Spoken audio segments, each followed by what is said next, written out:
hips on your waist, front way, back way. You know that I don't play. Streets not safe, but I never run away, even when I'm away. OT, OT, there's never much love when we go OT. I pray to make it back in one piece. I pray, I pray. That's why I need a one dance. Got a Hennessy in my hand. One more time before I go. Higher powers taking a hold on me. I need a one dance. Got a Hennessy in my hand. One more time before I go. Higher powers taking a hold on me. Baby, I like your style. Strength and guidance, all that I'm wishing for my friends. Nobody makes it from my ends. I had to bust up the silence. You know you gotta stick by me. Soon as you see the text, reply me. I don't wanna spend time fighting.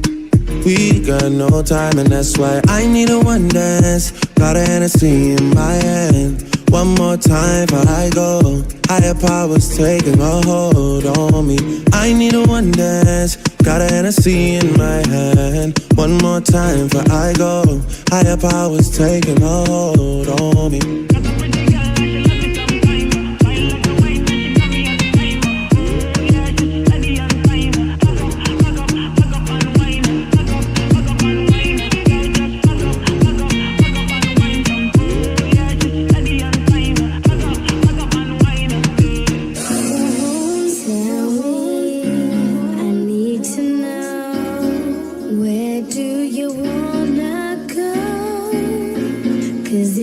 Down, I'll take it slow, make you lose control.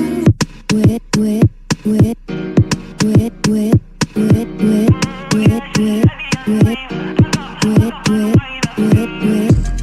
'Cause if you're down, 'cause if you're down, 'cause if you're down.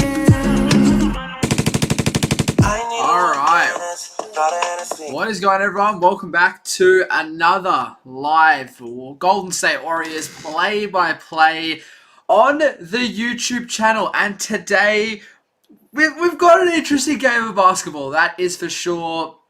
We are taking on the Memphis Grizzlies at the Chase Center, our second last game before the very important and needed All-Star break. Now, before we do get into tip-off tonight, it's about 10 minutes away. We've, of course, like always, got a few things on and off court to talk about. But firstly, welcome to the 20 people in already. Thank you, everyone who's already joined. Make sure to drop a like and subscribe. We are now only 18 subs away from 1.5k, which is super exciting. So hopefully we can hit that here tonight. At some point during this game. The support in January and in December has been awesome. So I thank you all for that. Hollis, welcome. Blur Knight, welcome. Playlist is in here as well. So yeah, obviously, like I said, very, very interesting game here on the cards tonight. This is going to be one of those games, like, hopefully 10 years down the line when we win a championship and someone calls you a bandwagon, you say, no, I'm not a bandwagon. I was watching back on February 9th, 2026 when the Ty Jerome-led Grizzlies took on the Pat Spencer-led Warriors. But no, look, you know, like I always say, we stream every single game possible on this channel. We stream the highs, we stream the lows. You know, we take on the full roller coaster of the Golden State Warriors season. So this one will be interesting. This one will certainly be interesting. But all things considered, it could actually end up being a relatively close game. Now, unfortunately, as you can probably tell by the thumbnail and graphics, another super injury-affected game. We have 9 total players out for both teams tonight and a lot of notable names. But like I said, considering that both teams, you know, star guys are out tonight. Obviously, Ja for the Grizzlies and then Steph, Jimmy, and Porzingis for the Warriors. Like I said, I do think this will be a close game on paper. Whether it's an entertaining game or not, we'll wait and see. But I do think in terms of the final box score, I think it'll be pretty close. Now, for me, the big question tonight, So in the 3 games without Steph Curry so far, while he's been out with that knee soreness, the Warriors have only averaged 98 points in those 3 games without Steph. So considering you're losing out on the 27 points a game from Steph and then like the 20 a game from Jimmy, not too bad, but only 98 points per game. Now, despite all the craziness that has gone on for the Grizzlies, all the constant changes in the rotation, all the trades, in their past 5 games, the Grizzlies are still averaging 122 points per game. So my big question tonight is, can the undermanned Warriors match the Grizzlies' scoring? Will the Warriors have enough offensive firepower to match the Grizzlies? Regardless of who is out there, the Grizzlies are going to be a high-scoring team. So, we know the Warriors are a pretty good defensive team. They have really good defensive structure. So despite no Porzingis, despite no Steph, no Jimmy, regardless of who's out there for the Warriors, they have a really good defensive structure. So, can the Warriors defense hold up? But also, on the flip side, can we score enough to match the Grizzlies? Now, I look at this Grizzlies starting 5. We'll go through it in a second here. And I think that, the Warriors should win this game. Like, of course, they have Kyle Anderson, the former Warrior who couldn't even get any PT when he was on our team. Like, we should be winning this game. But we'll obviously wait and see. And then as well, while we're talking about the scoring, who is going to be the number 1, scoring option tonight for the Warriors? It's been a lot of constant changes with who has been that number 1 guy while Steph's been out. We've seen some really good production from Guy Santos. We've seen some Pat Spencer, good performances. Obviously, he just got converted to a standard deal. Obviously, some good games as well from Melton, and obviously a really good game from Moody in that previous matchup versus the Lakers. But they all kind of share one thing in common. They're all pretty inconsistent when Steph's not out there. So we'll see who will be that number 1 guy tonight. But yeah, obviously the last time we did play Memphis, it was a while ago. Like, I look back to when we last played Memphis and how different the season was looking at that point. Now, we played Memphis for the first time back in October, and we won that game 131-118. So like I said, the Grizzlies like to play high-scoring, fast-paced basketball. And back then, we had Steph, we had Jimmy. Although, actually, in that game, back in October versus the Grizzlies, funnily enough, Steph didn't really play that well. I think he only had like 14, 15, or 16 points. Off the top of my head, I actually think it was Kuminga who was the top scorer with like 20 plus. But yeah, crazy how different things look back then. But in that game, both teams, star guys played. The Grizzlies had Jaren, they had Ja. The Warriors had Steph, they had Jimmy. But crazy how different things are looking. But also as well, some more kind of off-court news. It's just been announced, unfortunately, Steph Curry will be out for the remaining games here for the Warriors until after the All-Star break. And he also has just been announced that he won't be playing in the All-Star game, which sucks, man. It's disappointing. I love watching Steph in the All-Star game.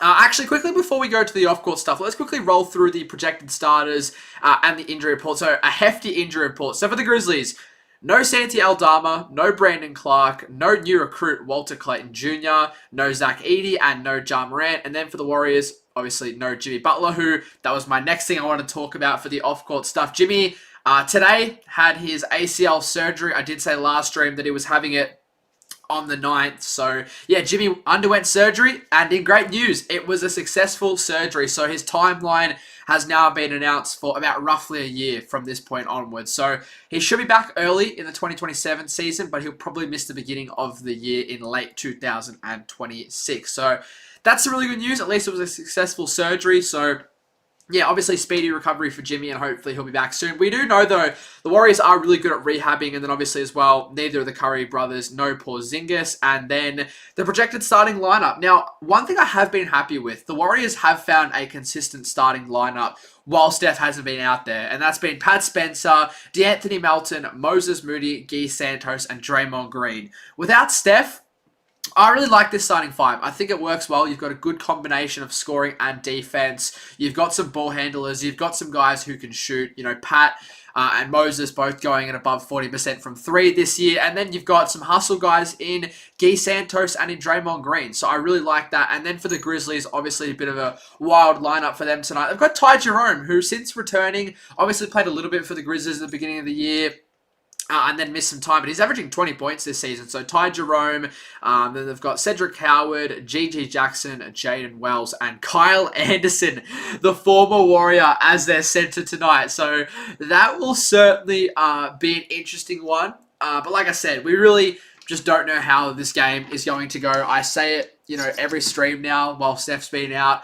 You just have no idea how these games are going to play out. It's really just a wild card game once again here tonight. Until we get Steph, Porzingis, Seth, all those guys back, there's not really going to be any consistent, form and structure for the Warriors. So, yeah, these games, I always say it, you take it at face value. You don't take it too seriously. Have fun. Try and see a little bit from these young and role player guys. And just hopefully, like I said, I want to see us try and get to 30 wins before the All-Star break. That does mean the Warriors need to win these 2 games now versus the Grizzlies and Spurs heading into the All-Star break. In all reality, we're probably not beating the Spurs Wednesday night. But if we can win this game, we're going with 29. We're going with a 29 and 26 record, which, considering that, our 2 best players have been injured for a good part of the season, we'd probably take that. But all things said, we are now about to get underway here at the Chase Center. We're rocking our beautiful City Edition, the Town cream jerseys. And also as well, I guess just a little update. I will be posting Alonzo Ball kind of Warriors free agency signing rumor video over the next couple of days. It is still projected the Warriors are going to get Lonzo, which, I mean, it's pretty funny. So yeah, there'll be a video out on that very shortly as well. We'll get into some of these chats here in a minute. Once this game gets underway. But I said it before in the chat, it has to be an all-time thumbnail on the channel. Pat Spencer and Ty Jerome, the former Warrior, the headliners of tonight's stream on the thumbnail. But we are about to get underway. It's actually G.G. Jackson Jr. in the jump ball with Draymond Green, not Kyle Anderson. So the Warriors win the tip, and Pat Spencer nearly lets the ball roll out of bounds there off the tip. Nearly already an instant turnover for the Warriors. But here it is, first possession of the game. Like I said, tonight, can the Warriors match Memphis offensively? As that's a good start to the game. We'll take that. Foul on D'Anthony Melton. Not going to be a shooting foul. The foul occurred before the shot, but hey, I like the aggressive intent there from D'Anthony. Already gained a couple of subs here, so thank you all for that. Like I said, the support has been crazy. Moody the handoff to Dre, and unfortunately, the first possession, what a wacky one it was. Nearly a turnover off the tip from Draymond. Melton then gets fouled, and then Draymond just turns it over. So we're probably going to see a couple of those wild offensive possessions tonight, but I'm sure that's also going to be the case here for Memphis. Obviously, so many... As I say that, Memphis almost really turned it over here. So this, this is wild. Ty Jerome now. He nearly turns it over. He shoots from half court. And it goes off the side of the backboard. So like 3 near turnovers, a half court shot, a Draymond turnover. Strap yourselves in, folks. It is going to be one of those games that will be forgotten in 2 days' time. Moody a corner 3. He misses. Draymond can't get the offensive rebound. And slow-mo, rocking the number 5 for the Grizzlies, comes up with his first rebound of the night. I'm sure he'll be doing a lot of the primary center minutes here. Obviously now, no Jock Landale and no Jaren Jackson here for the Grizzlies. So it'll be interesting to see kind of what they plan on doing with that front court moving forward. I'm sure they'll hit the draft this year. I'm pretty sure Memphis owns their own pick. You'd want to hope so if they were blowing it up at the deadline. But yeah, Memphis has got a haul of first-round picks over the next couple of years. So yeah, I do think they own their pick this year. So if they can drop deep into the lottery, maybe try and get a Cam Boozer to replace Jaren at that power forward position. But finally, a couple minutes in here, we might see our first point of the game with the former Warrior Kyle Anderson at the line. And he will get the first bucket of the night. Yeah, what a all-time Warriors player. Kyle Anderson, a couple of former Warriors actually. Ty Jerome, Kyle Anderson. Obviously, Ty Jerome played with the Warriors back in 2023. And then obviously Kyle Anderson had a short stint with us last year before being a part of that pretty big Jimmy Butler trade. As he goes 2-2. But yeah, unfortunately, neither of those guys just worked into the Warriors system and rotation. But both pretty pretty solid role players, particularly Ty Jerome. Had a really good year with the Cavs after leaving the Warriors, and, you know, has been out for most of this season with the Grizzlies. But when he's been out there, he's looked really good. As Pat Spencer finds Draymond for the corner three, and he airballs. What is... Oh, this is going to be an absolute tomfoolery game. Oh, man. I saw about 5 people in the crowd, in the Chase Center crowd here, put their hands on their head saying, what is going on? As Cedric Howard puts the Grizzlies up by 4 here. But yeah, feel free to comment down below. I mean, if you can muster together any predictions, bravo to you. And if you want to put them in the chat, make sure to do so. As Pat Spencer reigns in the first 3 of the night. You know, despite no Steph Curry, who is obviously the greatest 3-point shooter of all time, the Warriors have still been hoisting a lot of threes in those 3 games without Steph, as Moses comes up with a big steal there. Just bullied Ty Jerome. As Draymond gets on the end of the steal with a nice layup. So there we go. Just like that. 2 buckets in a row for the Warriors. Plus a Moses steal. But yeah, like I was... What was I saying? Oh yeah, like I was saying. Despite no Steph, the Warriors still have been hoisting up a lot of threes. You know, we've had, you know, a couple of games where it's worked. Obviously, that good win versus Phoenix, the Warriors shot that 3 ball really well. And it was ultimately the reason why, you know, they were able to get that win in Arizona. But then, unfortunately, what was the... Let me have a look here on the channel. I'm trying to think of what the other game was without Steph. I know we just played the Lakers. Who else did we play? I'm trying to think. Oh, the Sixers. The Sixers was the first game without Steph. And that wasn't too bad of a game. But, yeah, like we've seen the 3-point shooting be up and down for the Warriors. But they have been letting it fly, which I like. You know, I would rather see the Warriors go out and play reckless when Steph's not out there. And, you know, fall short, fall flat on their face, rather than just play a timid, bland, boring brand of basketball. And look, you know, all things considered, without Steph, we haven't scored much, but our defense has held up, which has allowed us to have 3 really close and pretty entertaining contests so far. Unfortunately, only winning as Jerome here swings it off to Howard, only unfortunately coming away with the 1 win. But I mean, it's what you're expecting as Ty Jerome. Nice little shot there, flips it up. So just seeing some of the chat here as Gee will try a 3. Like I said, Warriors are just letting that 3 ball fly. But we got some chats here. Pat Spencer is a dog. He is. Great to see Pat. As well. Wait, Ty Jerome already off to a really good night here. Back-to-back buckets. But yeah, Pat Spencer playing really well. Having a solid year. 6 points. Well above 40% from 3. And considering, you know, how his NBA career started and, you know, where he's come from when he was first on the Warriors, he's become a really good player now. And, you know, it's good to have these kind of energy guys on the team. You know, those are the type of guys that will be impactful on a championship team. Unfortunately, we just don't have a championship team at the moment. But, you know, guys like as Melton will shoot a pair here at the line and hits the first. Those are the type of guys we had when we went on a championship run. These tenacious bench guys who came in, necessarily weren't great stats-wise, but provided, you know, little spurts of impact and were just good locker room guys, brought the energy. But yeah, unfortunately now, we don't have Clay, we don't have Jordan, we don't have Wiggs, so we ain't a championship team no more. But hey, look, hopefully we get one more crack at it before it's all said and done. But Melton 2-2, so scoring definitely picked up in this game as Ty Jerome is just going crazy here. Oh my god, oh my god. So Ty Jerome was on a heater, chucked up the 3, missed, while Melton was going for the rebound. He tipped it in. So Melton has technically just scored for both teams now. So that's going to count. That's a good bucket. They're just having a look at it just to double check. And we are going to get some substitutions. So Cam Spencer, obviously brother of Pat Spencer. Very similar players, the way both those guys go about it. He's about to check in. And then the rookie for the Warriors, Will Richard, also about to come in. Oh, no. Not a good little stretch here for Melton. Gave Memphis a bucket off the rebound attempt and then got blocked. When does Kristaps Porzingis play his first game? So Porzingis will play his first game post All-Star break. Won't play in any of the games prior to the All-Star break. Probably against his former team, Boston, in the Warriors' first game post All-Star break. So my prediction based off what I've seen, read, and kind of digged into, I think Steph, Seth, and Porzingis should hopefully all return in that first game versus Boston. I don't know about Seth.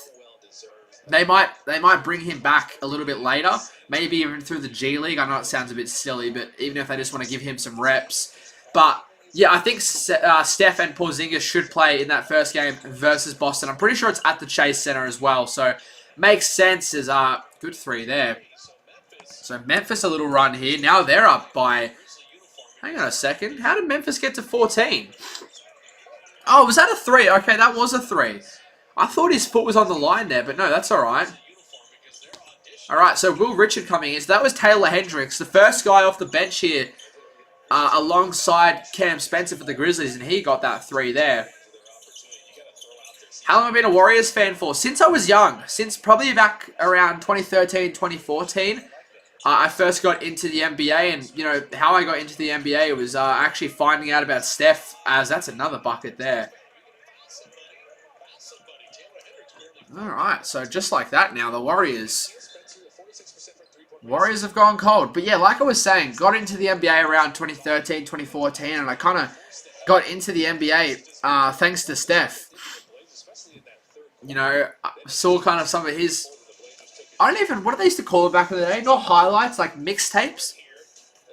And yeah, ever since then, I've just been passionately obsessed with it. You know, watching every single year since. Yeah, I was a massive YouTube kid, and I kind of got into a lot of sports thanks to YouTube, and basketball was the main one, because obviously over here in Australia, you know, it's different now. Like, back when I was a kid, and I say that, I'm only 19, but, like, things have changed very quickly for this, you know, generation. But, you know, we didn't really get brought up with basketball. Like, there really wasn't, outside of Ben Simmons, many Aussie players in the NBA. Whereas now, like, NBA is a very, very big sport here in Australia. Probably one of the most followed sports, despite, you know, it being a technically an international sport now for Australia with the NBA. But it is massively followed over here, and we have a lot of players. So that's kind of how I fell into it all. And yeah, now looking to try and make a career out of it. You know, try and work my way up as high as I can with this Warriors content. Try and find I would love to try and find a way to have some form of a job / role with the Warriors at some point in my life. That would be the ultimate goal, living in San Fran, covering the team on my own channel, and, you know, with the Warriors or with a reporting place or something like that. But yeah. But look, not the greatest start here, not the worst start. Just a very weird game. A very weird game. Now, I did say before, could the Warriors match Memphis' scoring? Certainly hasn't been the case so far. Only 7 points in nearly 5 minutes of action. So, just over a point a minute. Memphis, obviously, the 16 points. They've had a couple of them in a row. Taylor Hendricks has come off the bench and dropped 5. He's been good. He's been good. Obviously, coming across.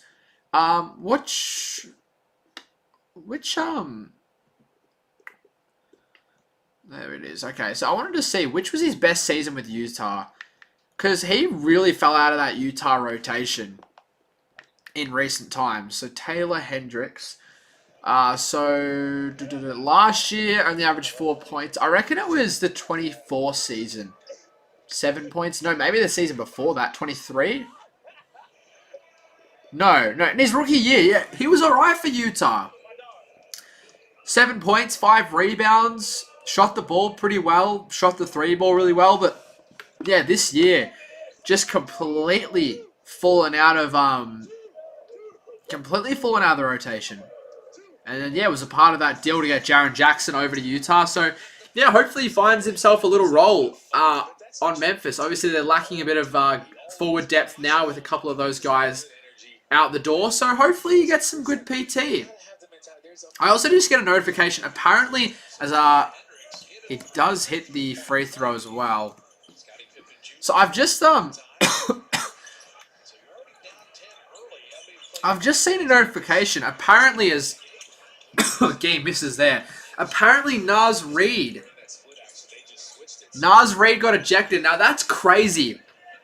We've had 2 fights in the NBA today. So like I said in the beginning of the stream, I'm editing a Warriors Lonzo Ball video talking as Al Horford and Pods will check in. I'm editing a video talking about the Lonzo Ball Warriors rumor. Just, get a video out for the week.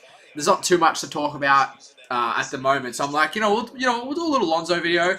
And while I was editing, I had the Pistons-Hornets game on in the background. Probably the game of the day. As Hendricks again, that time, misses on front iron. But hey, respect to him. Good to see the young guy getting some reps here in Memphis.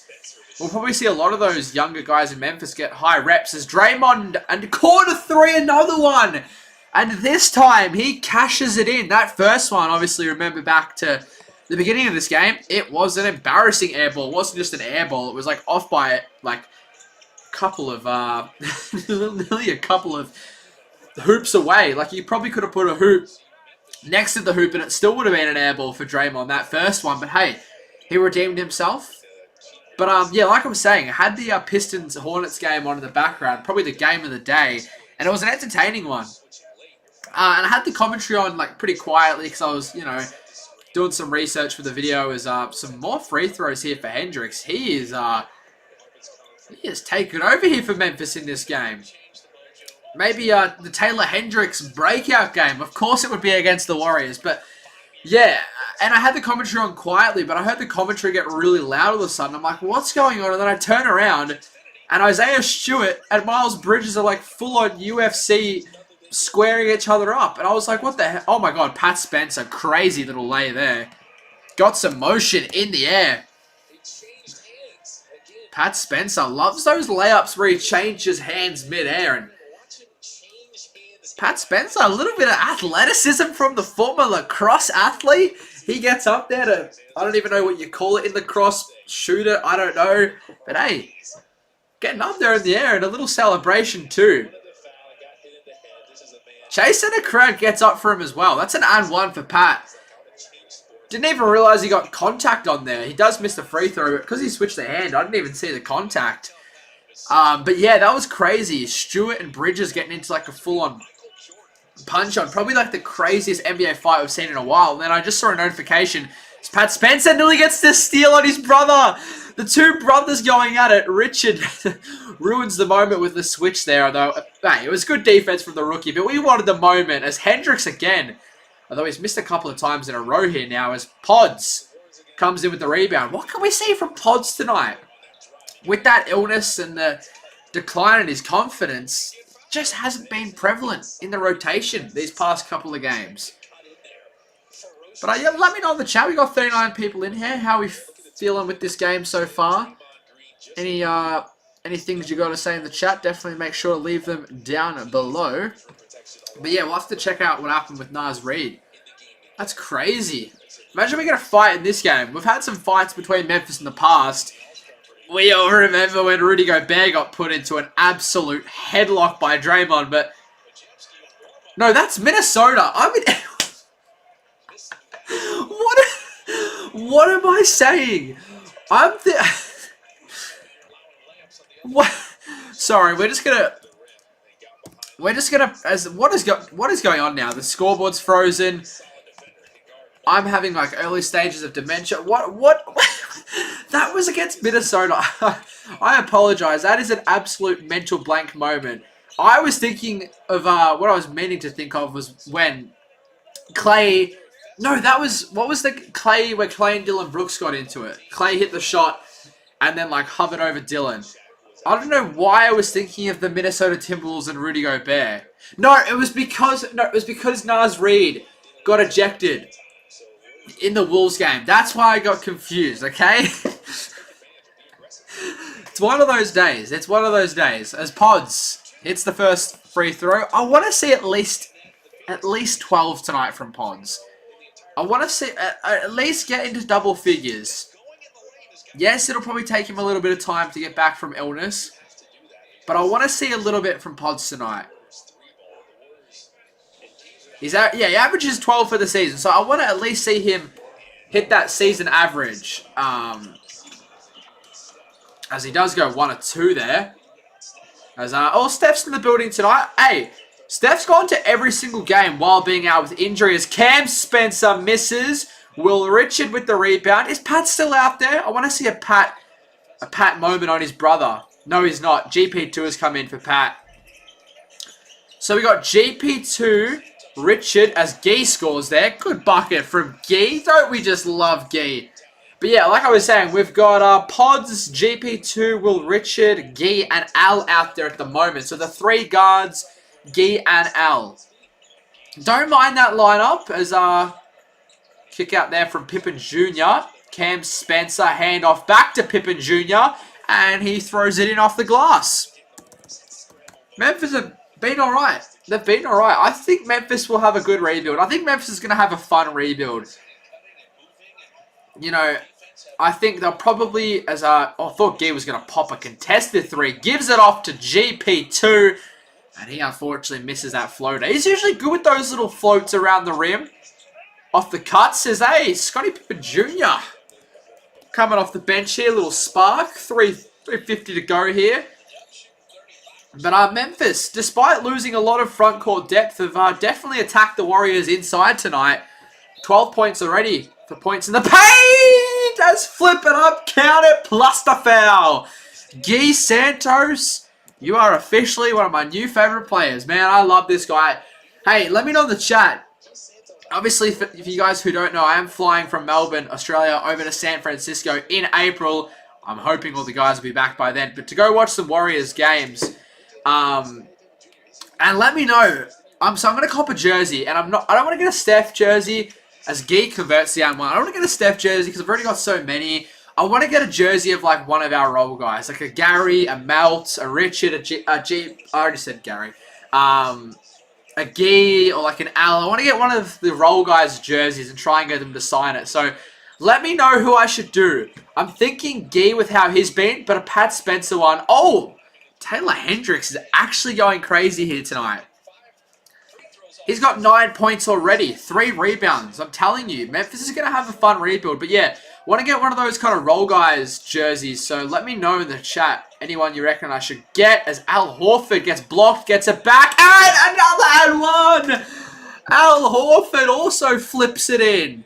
Plus the foul, so back to back. And ones as they pan to Porzingis in the crowd. Porzingis' first time, you know, being with the Warriors at the Chase Center. Still, you know, recovering from a variety of injuries/illnesses. But he'll be back post-All-Star break. Look, if it was the playoffs, he probably could have played, but there's no point rushing it.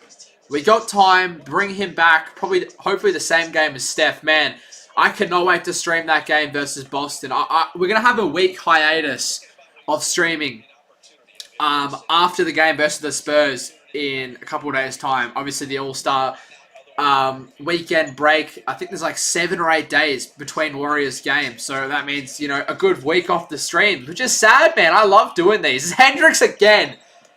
That time, a clank off the back iron there as Al pushes the pace off to Pajemski. Pajemski, long pass to Gary, and he misses. A little bit too much, a little bit of, what am I trying to say? A little bit too much sauce on that pass from Pods there. It didn't allow Gary to get a clean shot off as Pods will shoot a quick fire 3 and hit it. Woo! Pajemski. Hey, Steph's off the bench too. You're fine, Steph. Get out there. That knee's fine, Steph. Come on now. You jumped off that bench, boy. Come on now. You fine. Nah, look. Hey, good to see you, Steph, in the building, man. But yeah, so I'm saying we want to see a confident Pods. A confident Pods is a good Pods.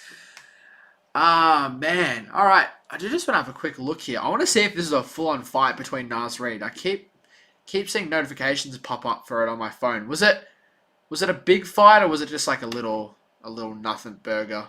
Oh, no. It was a full-on. Oh, wowee. Oh, no, Jock! Bro, poor Jock. My Aussie guy got knocked down trying to drag off the fight. That was a full-on scruffle. Bro, what is the NBA on today? What is the NBA on today? Hey, also, shout out, I saw this as well. I know it has, like, no relation to the Warriors, but shout out Nikola Topic. Obviously, after the ACL and the cancer diagnosis, finally got out there on the court. Not for the actual Thunder team, but for OKC Blue. But hey, just good to see him out there, man. Honestly, what a rough start he's had to his career, but he's overcome a lot of adversity. So yeah, good to see him out there. I was actually really happy seeing that news. But and then also as well, more NBA news.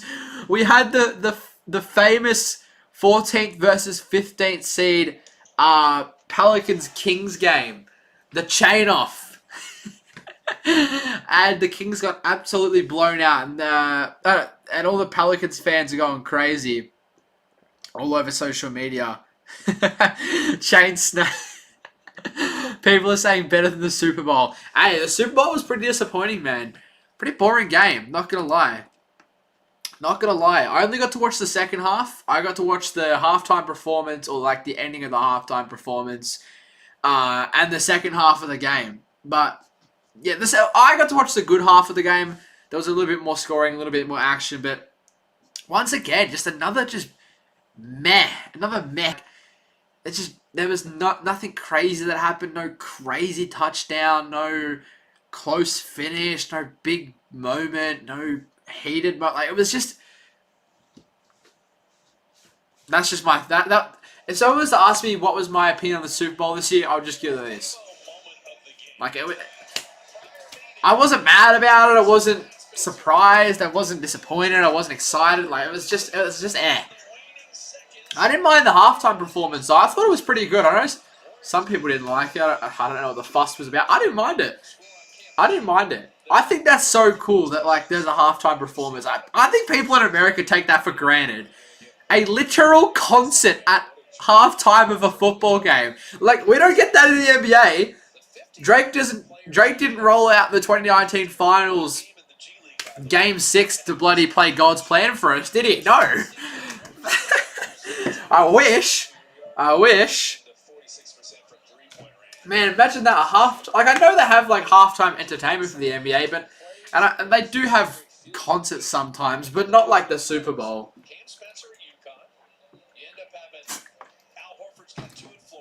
All right. So we're back here, and we got a couple of minutes left. So it's 26-24. You know, all things considered, the Warriors have put up a really respectable fight.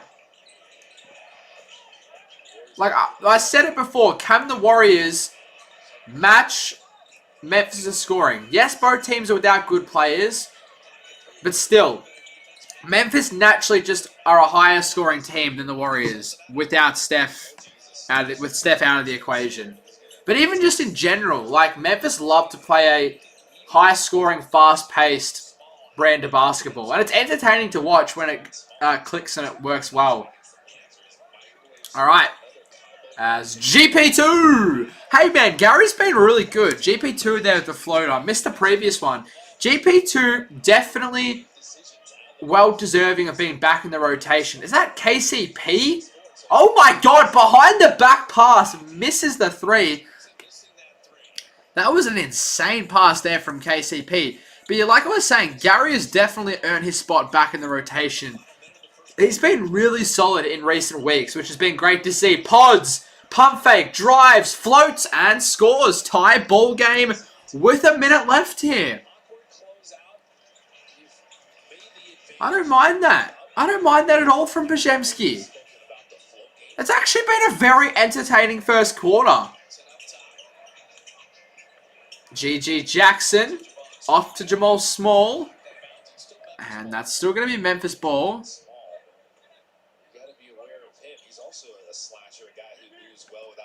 I'm just having a look here. A couple of new players for Memphis.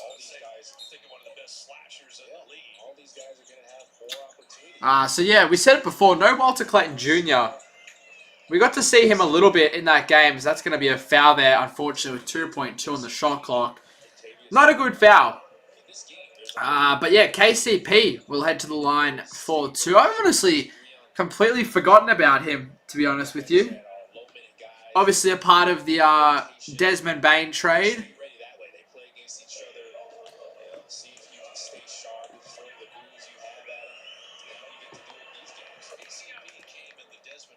Hits the first. Like, it's weird. Like, I kind of just forgotten about him. Like, he's a really good player. Like, a really good bench guy. Didn't work out well in Orlando, but was a champion with the Lakers in the bubble and then with the Nuggets. Like, he's definitely a good guy to have, you know, on a championship contending squad. He goes 2 for 2 there as well. So 2-point game, Warriors down. But hey, all things considered, I've liked the scoring output from the Warriors. It was my big question in this game. Moody, Pods, Al, 3 swing passes, and it resulted in an Al bucket. So 29.1 remaining, tied up here. KCP drives baseline, swings it to Small, who has Gee on his hip. Off to GG. Drives in, Euro step, and an easy layup for the Grizzlies. Great pass there from Jackson. So the Warriors potentially with the final shot here with 13 seconds remaining. Gee Santos going to give it off to Pods here. I'm assuming he'll get a high screen. He will. He'll go left with 3, with 2. Pods gets trapped. Double team. Throws it up. But scores anyways. Pajemski fighting through the double team. Manages to tie it up here. And the Warriors have answered my question.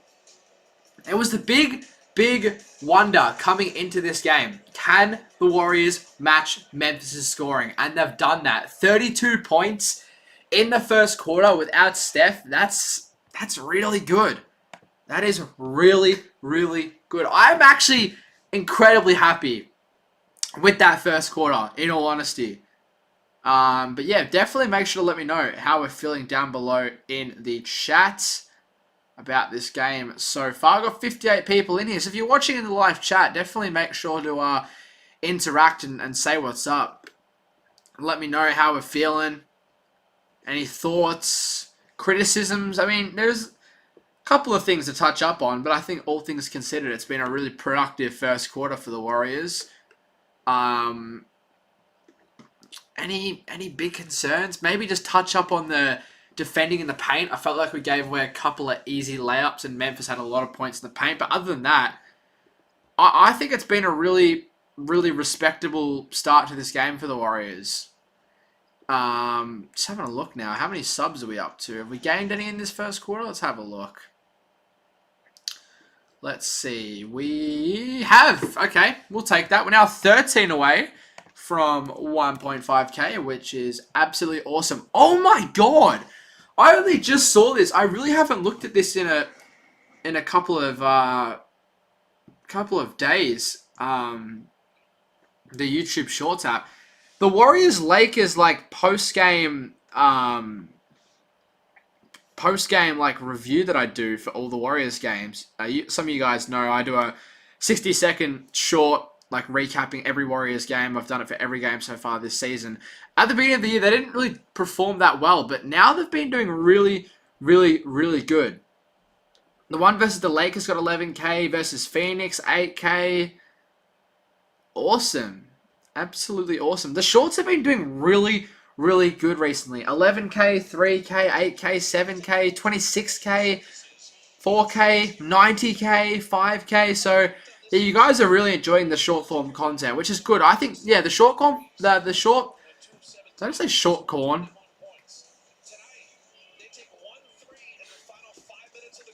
Wow, that's actually insane. I'm just looking at this Giannis one. That's nearly at 100,000 views. I don't know why I was thinking about corn. Probably because I had a burrito bowl for lunch.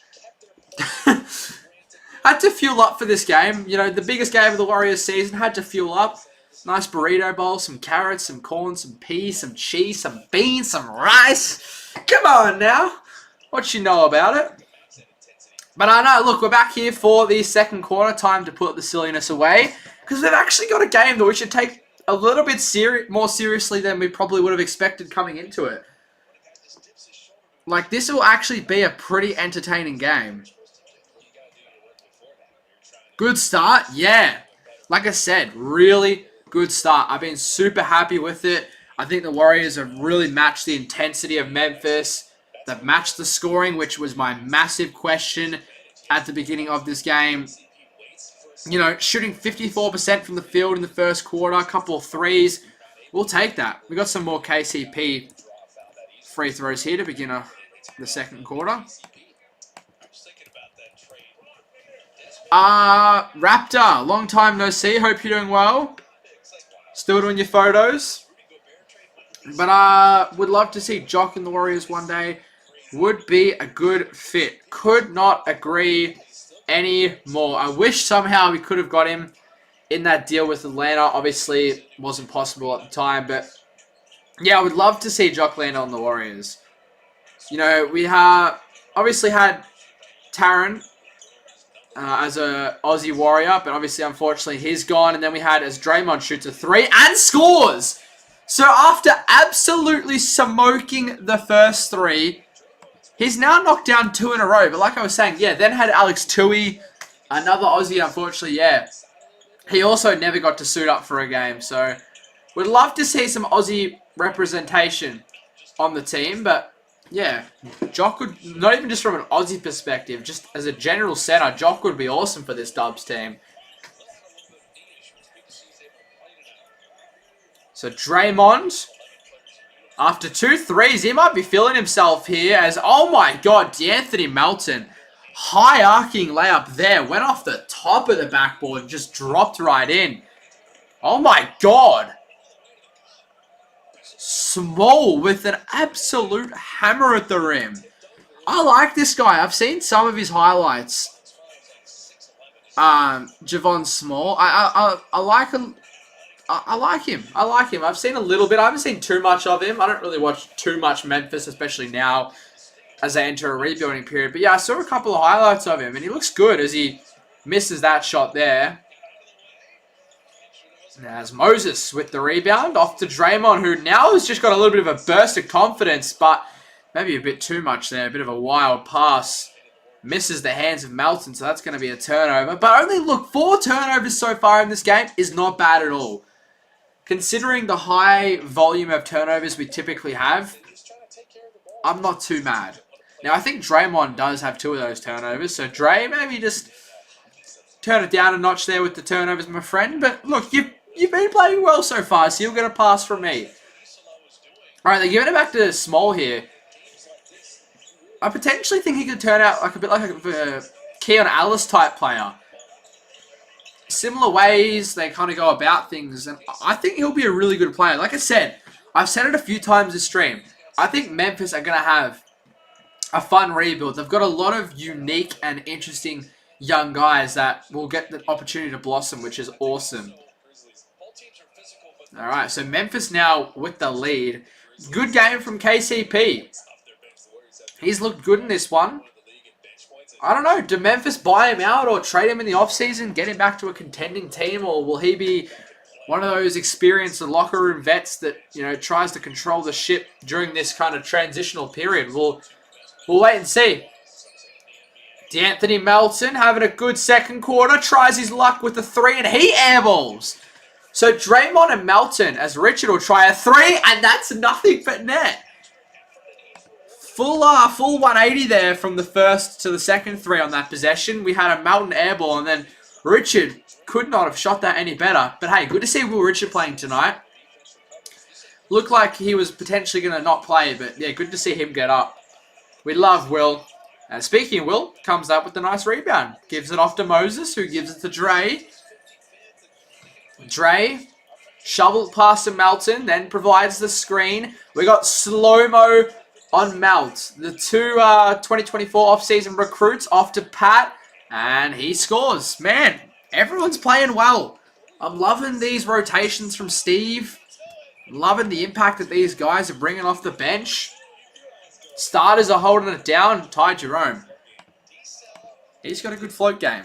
But I could say the same. Like, I know we're not here for Memphis, but, you know, you got to give them credit where credit's due. They've also been really good as well. I mean, we could see a really close finish here. I hope to not jinx it, but I think we're on track for a really entertaining ball game here tonight. We're only just getting underway, but it's been entertaining so far, and a high-scoring one as well. The Warriors are already on track to easily score 100-plus points. You know, considering we scored 97, 101, and then 99 in those couple of games that Steph, we can get over that That'd be awesome. Melts in a fadeaway. Misses. Ty with the rebound. Love to get Ty Jerome back on the Warriors.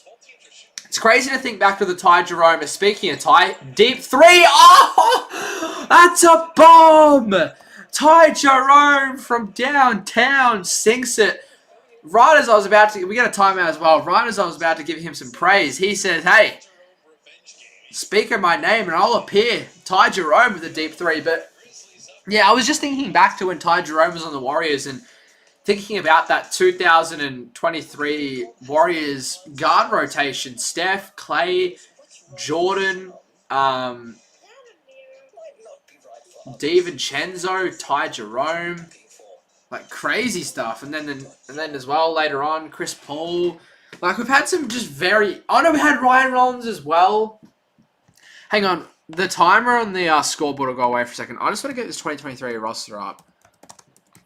Because we had just some really good players. Like, we took that roster for granted, man. Wow. The first player that pops up, Patrick Baldwin Jr. I thought he was going to be nice, man. I thought he was going to be nice. Coming out of Milwaukee, he was a beast in high school. And we took him with, I think, pick 29, if I'm not mistaken. And I thought he was going to be a nice, like, it's not shooting guard, small forward, power forward for the Warriors. Nice, like, guy off the bench, just come in and just be a sniper. But I just want to get his stats up. Oh, he plays for the Sixers now. Yeah, it's just not good. He's efficient, but just, yeah, not good enough, which sucks. They list him as a 7 foot now. Holy shit. Has he grown to 7 foot? There is no way. Patrick Ball. I actually have a Patrick Baldwin Jr. signed rookie card. Random fun fact. Height in feet. 6'10". So he's grown heaps from when he first came into the league. That's crazy. And then, like I said, we had Dante. Man, that was fun. Oh, I wish we could have Dante back on the team. JaMychal Green! Oh, JaMychal Green. How about that? Funny enough, his last team was actually Memphis. JaMychal Green. Man. Oh, Anthony Lamb. Lamb chops, as Flight would call him. And then obviously Ty Jerome, who's playing here tonight. Iggy in his final year. A young Kaminga. Looney. First year Pods. Jordan. Last year JP. I don't remember. I could be an absolute idiot. Did Pods and Jordan Poole play together? There's no way. I swear that's wrong. That has to be wrong.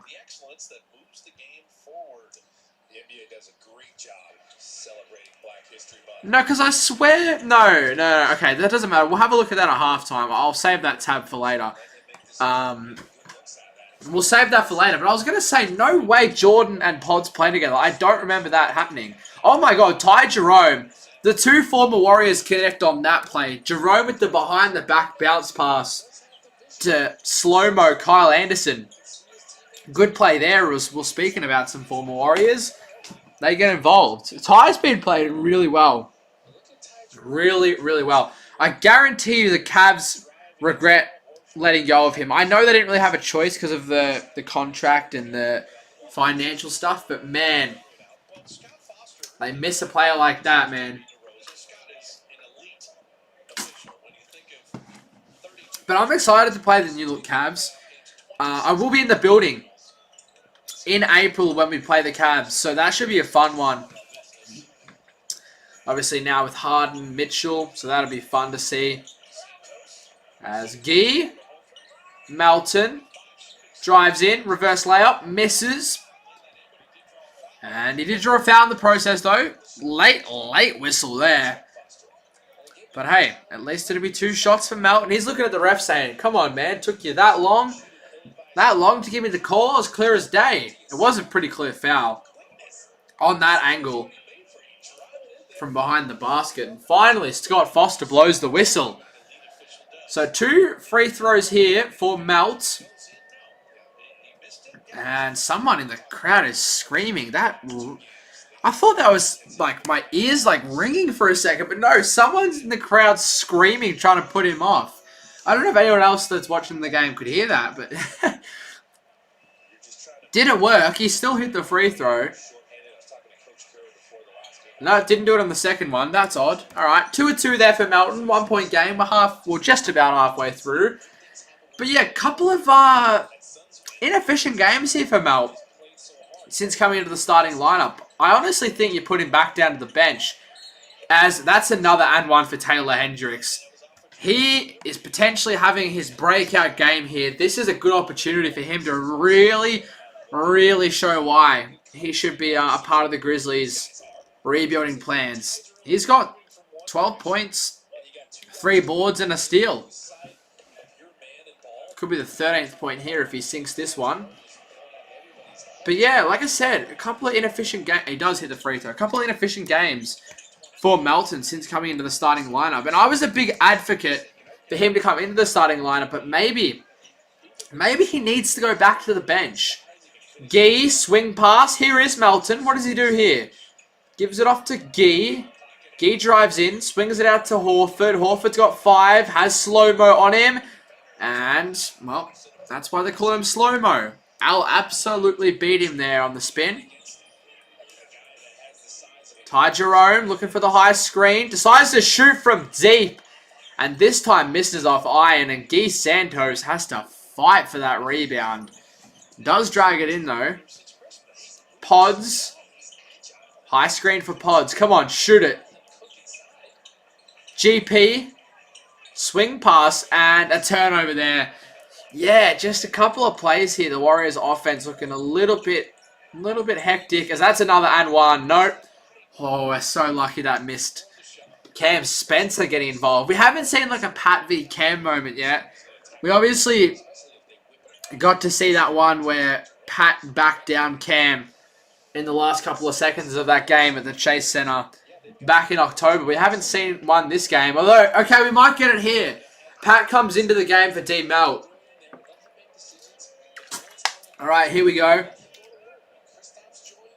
Oh, it wasn't even a... Oh, okay. Well, that's great. So it wasn't even a shooting foul. The foul must have been called before the shooting motion. So only an on-the-floor foul there. That's great.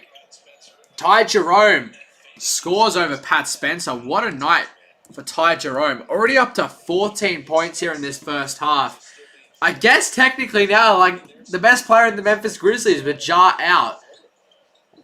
As Al, a deep 3 from the Chase Center logo, misses. I think Ja actually averages less points than Ty. I know Ty's only played like 5 or 6 games. But still, I think Ty averages like 20. Where, I think Ja only averages like the 19 points now. Is Kyle Anderson fading and scoring? Yeah, I think Ty averages 20. I'm pretty sure I remember seeing it being like 20 to the dot. As GP2 off to Al. GP2 left wide open. Hits it as well.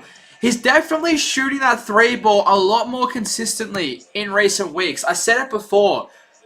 GP2 has definitely had a little bit of a mid-year revival. Because early in the year, those wide open looks, he just was not knocking down. And that was kind of why he fell out the rotation. But now, he's just stepping into him, which we love. We love the Glove Jr. And that was a big-time 3 as well. I didn't realize it got out to 6 points there. So that brings it back to 3 with 4:41 left in this first half. Pajemski. In-air pass. Pat Spencer. And throws it off to Gee. The 2 fan favorites connect. Love that there from Pat. Beautiful read. Could have taken it himself, but gave it off to Gee as Cam Spencer misses. Should have done what your brother did. Dished it off. Pajemski. Gee now shares the love to Al, but misses. But good hustle there from Gary. The offensive rebound. I like this lineup at the moment. You've got the 3 hustlers. Gee, Pat, and Gary. Speaking of Gee, goes for the left-handed layup, but does miss that time. Had 2 on him. Cam Spencer. Jaden Wells misses the corner 3 and a rebound from Gary. You're going to get a lot of hustle rebounds, fast-paced, few offensive boards, quick passes when you've got all these hustle guys out there, and I love it. Al. Pat misses the 3. Like I said, offensive rebounds. But Gary does miss the putback, as now it's going to result in an easy Wells layup. Although he smokes the lay, but gets his own board and puts it back in. But yeah, like I said, you're probably going to see a few offensive rebounds with this 5 out there at the moment.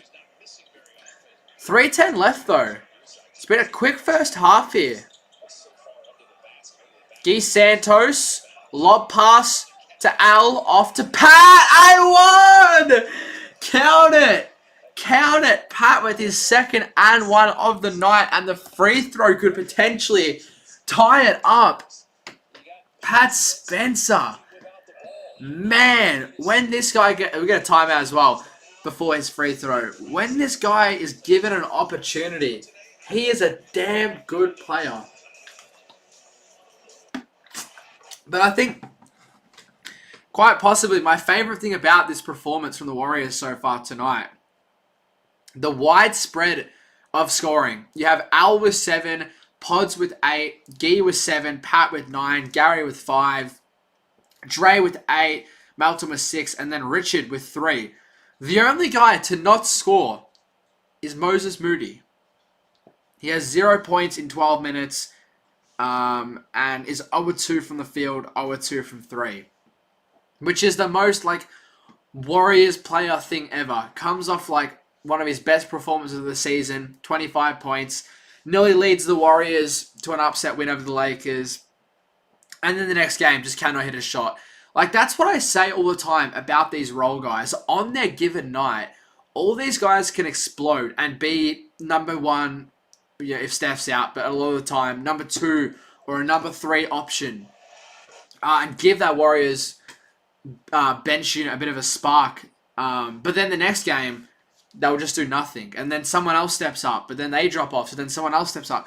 It's just been the big problem with a lot of these role guys. We just haven't found consistency with them yet. But a couple of these guys are finding a bit of consistency. Like, I feel like Gee has been consistently good for a little while now. And look, if it gets to a point where he just can't get, like, not even starting minutes, but, like, if it gets to the point where he's not getting, like, 20-plus minutes for the Warriors later in the season when Porzingis and Steph and, you know, some of those starters roll in, I'm telling you, a team will definitely be interested in him.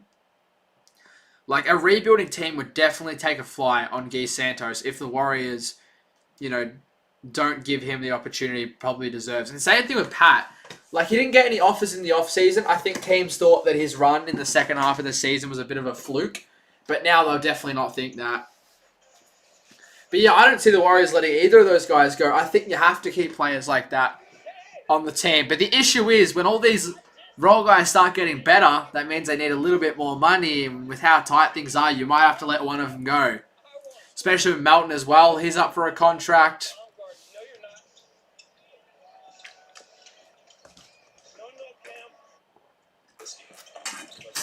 So Pat misses the free throw. He's actually missed 2 free throws tonight. He's 1 of 3 from the line. So Pat's doing everything right tonight, apart from free throw shooting. Now we have just gained 2 more subs. So thank you very much to everyone who has just subscribed. We are now only 11 away from 1.5k. As Howard will shoot a 3, misses off back iron, and Pat Spencer with the rebound. Hey, I think I've done a pretty good job at picking out the 2 guys for the thumbnail tonight. Probably the 2 best players for respective teams. Pat for the Dubs, and then Ty Jerome tonight for the Grizzlies has been really good. Speaking of Pat, here he is now.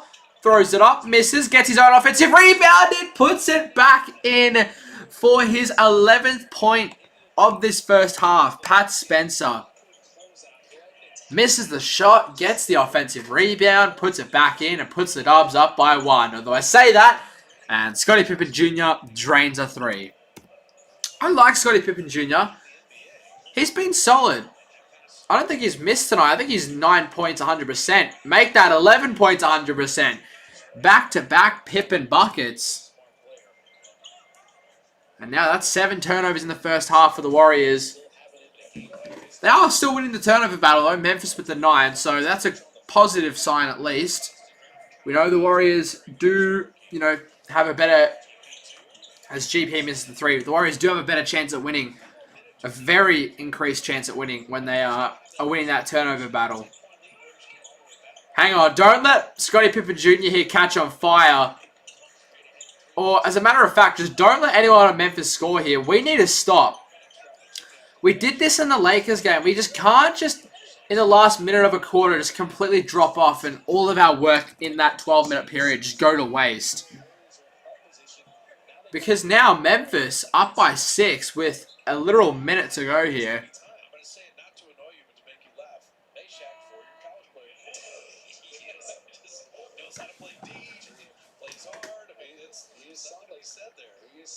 Alright, so 58.3 left. Warriors should hopefully bring this back a little bit. Hopefully it doesn't go the other way where Memphis start to pile on a bit of a lead. Pajemski. Gee misses the 3. And Jackson Jr. with the rebound. He'll push the pace. Memphis looking to really put the heat on. Oh no, Howard's on the ground. Hang on, we might get a timeout here. Oh no, so that's 9 unanswered here. So I didn't see who was down for Memphis at the other end of the court. I think it was Cedric. No, it was Cedric Howard, and he could barely move, but he got up in time by the time the Warriors got back down the other end of the court. So luckily it's not anything significant. I got a bit worried there for a second. It was like a knee injury or something. But here we go. We got 10 seconds left. Scottie Pippen Jr. to make it an 11-0 run is Wells. He throws it up, and oh my god. He got fouled with like 0.01 left on the shot clock. So just like that, Memphis now, with 2.9 left in the quarter, could potentially have a 10-point lead, just like that. All the Warriors' work in the first half could potentially just be thrown right down the drain. Hits the first one as Wells. Oh man, that's really disappointing. Because we had a 1-point lead, and now Memphis are going on I think like a 9 or a 10-0 run here, plus this free throw.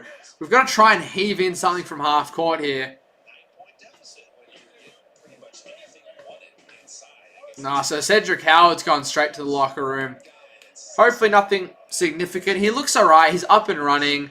Alright, so hits both free throws. 2.9 left. Draymond, full court pass to Moses. And that's going to be a foul. So good play from Draymond. Just loaded up like Brock Purdy. Full court heave. Football style pass. And Moses was able to catch it like a wide receiver, and in the process was fouled. So now the Warriors are up the other end of the court and have a chance to bring this lead back. Oh, it's actually going to be a clear path foul. So that's actually best case scenario. So they're going to check it. But if it is a clear path foul, that will be 1 free throw plus ball back at our end of the court. So, yeah, great little pair up there from QB Draymond and wide receiver 1 Moses.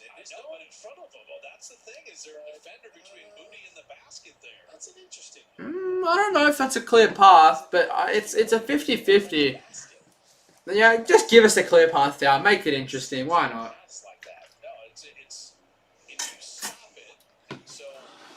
Why not?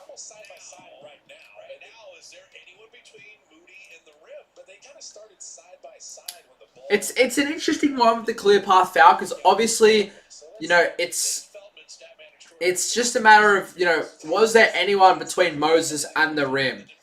But it's tough because his defender was side by side with him, so it's like, because he was off balance, does that kind of play into it? I don't know. I don't know. I would predict that it is a clear path foul, but in saying that, I wouldn't be surprised if it's not.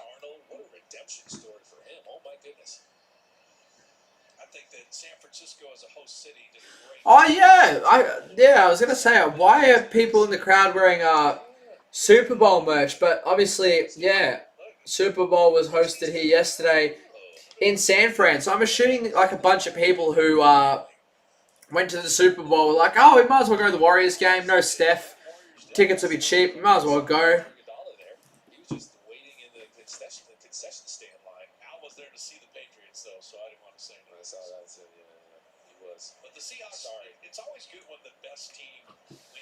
Alright, so we're still going on with this review. Make your mind up. The players want to get down to the locker room.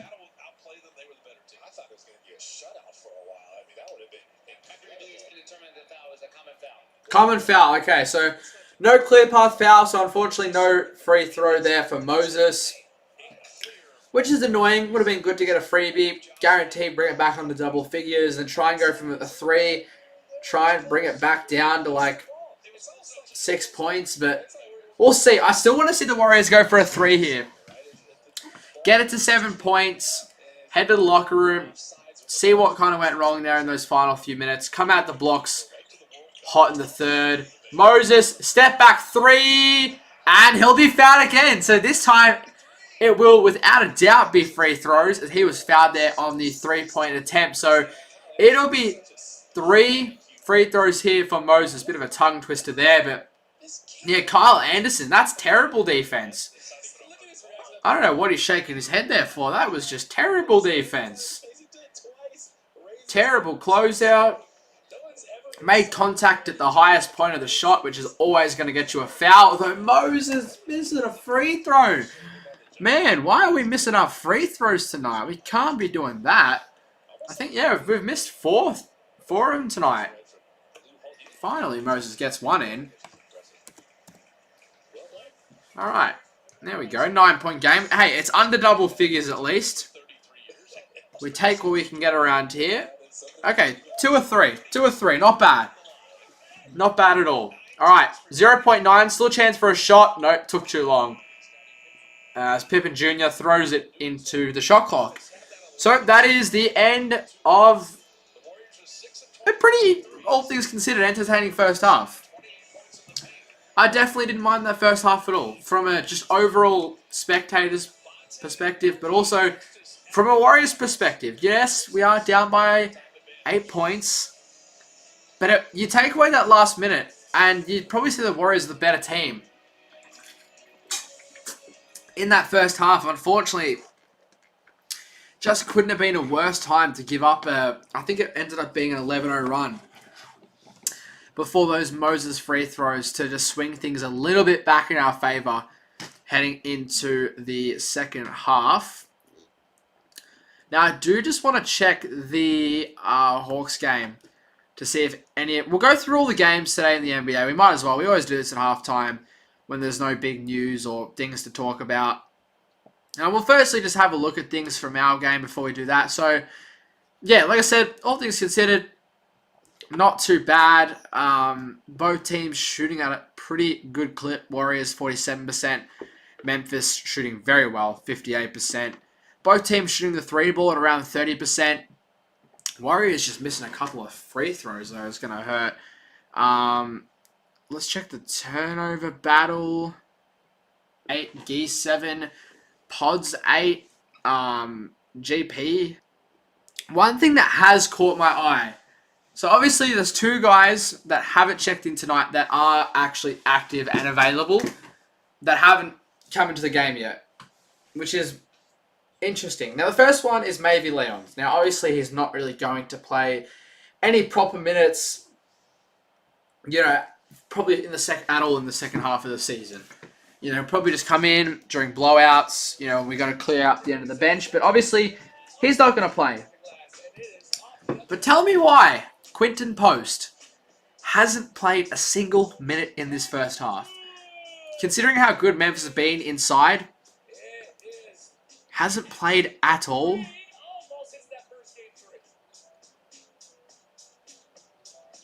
Like, I know, like, he's questionable at times and his form is up and down, but, like, bro, these are the times where you give these experimental young guys the opportunity. And I've seen a couple of Warriors fans saying that he's going to be the next Trace Jackson. Look really good in his first season. But then just be downhill from there. And I don't see with our young guys. But yeah, let's have a look at the other games around the league today. We'll go for a quick drink as well. Unfortunately, ran out. Too busy talking. Before we do get into the second half, we'll turn this down. So let's have a look at all these games. I only really watched, obviously, this game here and then Pistons Hornets. That was a crazy game. Pistons ended up winning it by 6. So the Hornets streak comes to an end. The Magic blow out the Bucks. We'll see if Cam Thomas... Did Cam Thomas make his debut? Cam Thomas... He did. He had 4 points on 1 of 5 shooting. Now, obviously, the Warriors were heavily... I love Anthony Black. Would love Anthony Black on the Warriors. And then the Jazz beat the Heat. Jaren Jackson Jr. playing really well. Him and Nurkic playing good alongside each other. This Jazz team, I'm telling you, they won without Keontae George as well. I'm telling you, next year the Jazz are going to be a playing team. The Heat, Wiggs, we love Wiggs. Shout out Wiggs, 26 points. Led the way in a tough loss without Hero, Pele, and Powell. So no guards tonight for the Heat. And then, ooh, the Nets actually win a basketball game. And they won without MPJ as well. Nick Claxton, who the Warriors have been rumored to get for like 4 years now. 28-10. Double-double for Nick. Noah Clowney with 22. The Chicago Guards. Simons 23. Ivy 13. Sexton 21. Man, they've got a lot of guards. They've got a lot of guards. Oh, Mac McClung didn't get any PT, bro.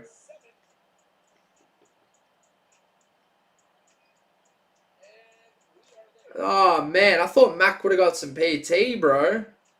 Come on now. And then in the chain snatch game, Pelicans Kings. How is Golden State favored by 9.5 points? Oh, because on paper, the Warriors do have a much better squad. But, yeah, Memphis have brought the energy here at the Chase Center. It's been Ty Jerome, but, yeah. The real app had Kings and Pelicans as the game of the day as a joke, but that's pretty funny. But, yeah, in the chain snatch game, the Pelicans win. Trey Murphy, another potential Warriors player. 21 points, 7 assists, and a steal. Big Z, 18 points. And for the Kings, will they buy out? Will they buy out DeMar?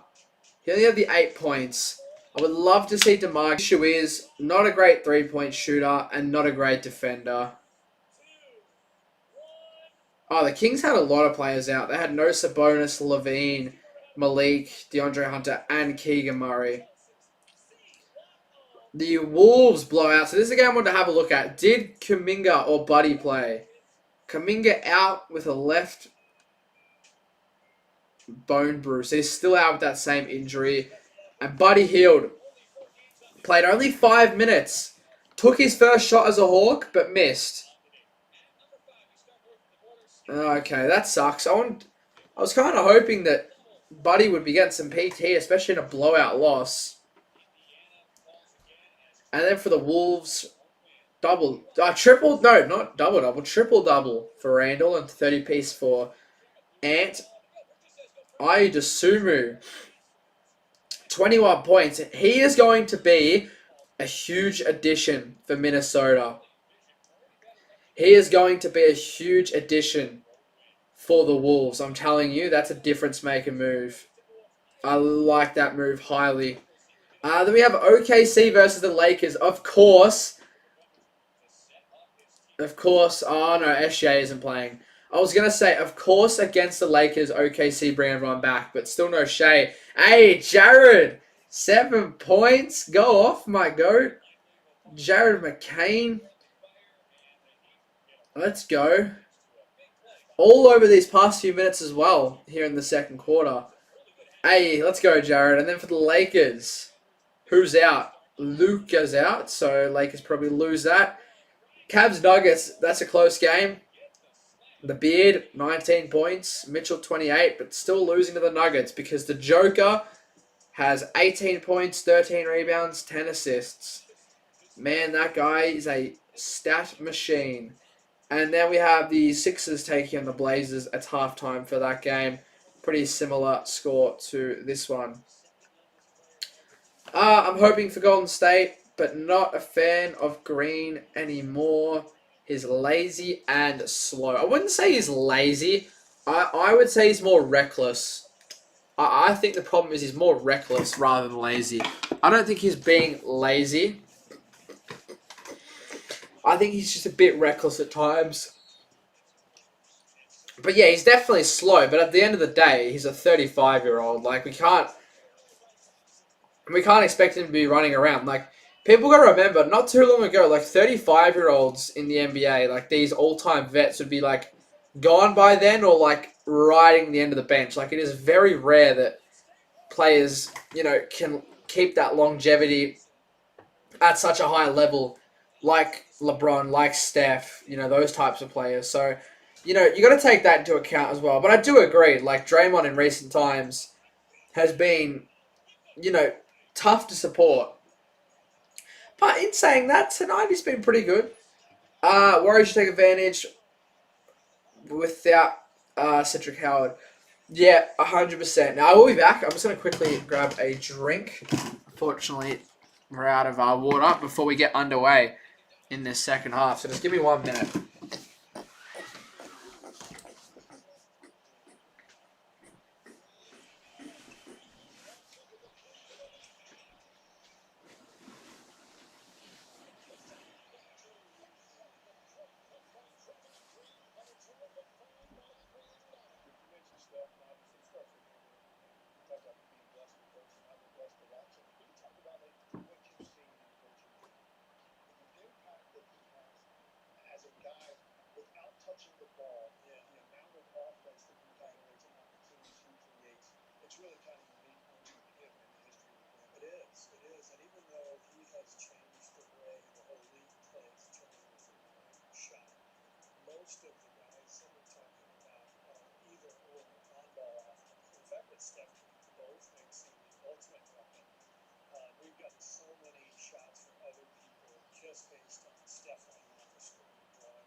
All right.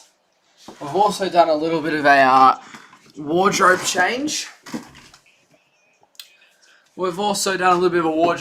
It is too hot for the jumper. We've got the shirt on. Mr. Goat. Warriors better not lose this trash Grizzlies team at home. We say they're trash, and, they're definitely not as good anymore, but as well, no Steph, no Porzingis, no Jimmy, no Seth. Like, we're missing a lot of top valuable guys on this team. So you can't expect anything outstanding from the Warriors. But, you know, I don't know if you've been watching the game or not, Mr. Go, or if you've just tuned in the stream and seen the score, but the Warriors were equally as good as Memphis in that first half, but they just had a terrible ending to the second quarter. Gave up an 11-0 run at one point. So that's why the scoreboard looks a little bit worse than what's actually occurred in this game. Like, you take away that last minute, and it's been really, really even.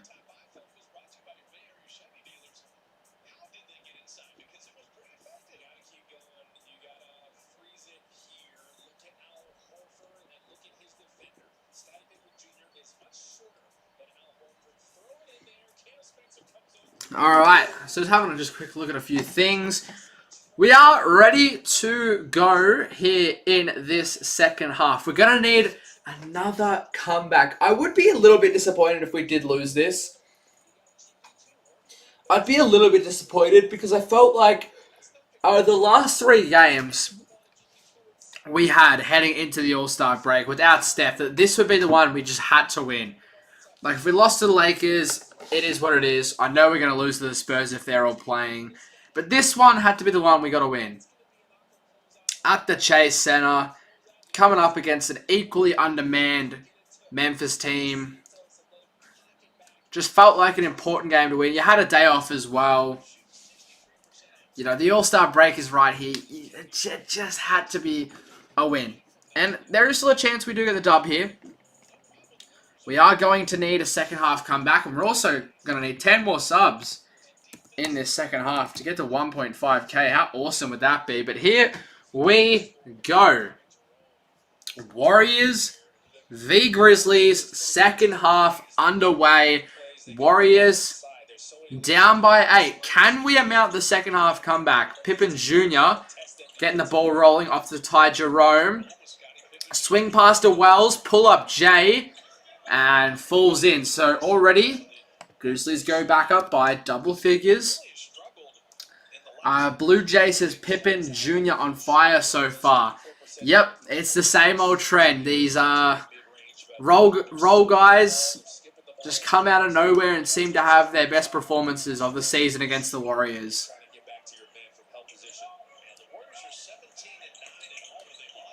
Kick out to Spencer, corner 3. And he rattles it out. Man, don't get blown out. Scottie Pippen Jr. once again floats and finally misses one. There we go. I was going to say, don't get blown out on your home court to Memphis, bro. Moody a 3. And he'll be fouled once again. So, obviously we saw at the end of the first half, Moses was fouled on that 3-point attempt, but seems like Memphis haven't done their homework because once again, on the 3-point shot, Moses fouled on the elbow. And the thing is, when you foul on the elbow, when the shooter is at the peak point of their release, even if it's the slightest contact, it's going to look like a clear foul. Alright, so we'll take freebies from Moses. We did miss a few free throws here in this first half, but we can just sharpen up on our shooting from the line.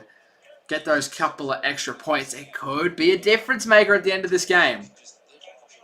Alright, 2-2. That's better, Moses. Moses single-handedly leading these past couple of buckets for the Warriors. Those free throws at the end went 2-3. And this time goes 3-3. So there we go. 5 straight points for the Warriors. From the ending of the second half, the end of the first half to the beginning of the second half, all from Moses Moody. And all free throws. Ty Jerome, off to Pippen Jr. 1 and 2 connect. Off to Wells. They have 0, 1, and 2 out there on the court. As this time, the foul will go Memphis' way. Draymond walking over the official saying, nah, that's not a foul. But no, unfortunately, Dre, it definitely is. What is Dre complaining about? That was all wrist. He's still complaining with Scott Foster. I mean, that's all wrist, Draymond. No way. Alright. So, Hits the first one as Wells. I wonder what the lowest combination of numbers ever on an NBA court has been. I only say that because Memphis have numbers 0, 1, 2, 5, but GG Jackson's 45 probably ruins that potential history moment. What do the Warriors have? They've got 8, 4, 61, 15, and 23, so that's way too high. Moses scores! So, that's awesome. Good little run here from Moses. You know, it was very quiet in that first half. And this time, finally got a field goal to go, plus those 5 previous free throws. Ty Jerome pumps, throws it up, and more free throws here.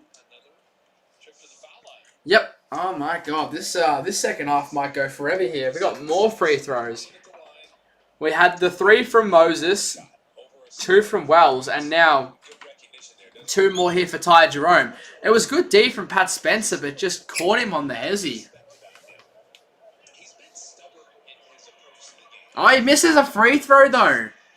How about that?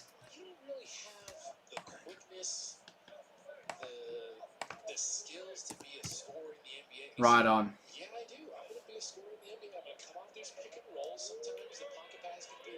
Alright.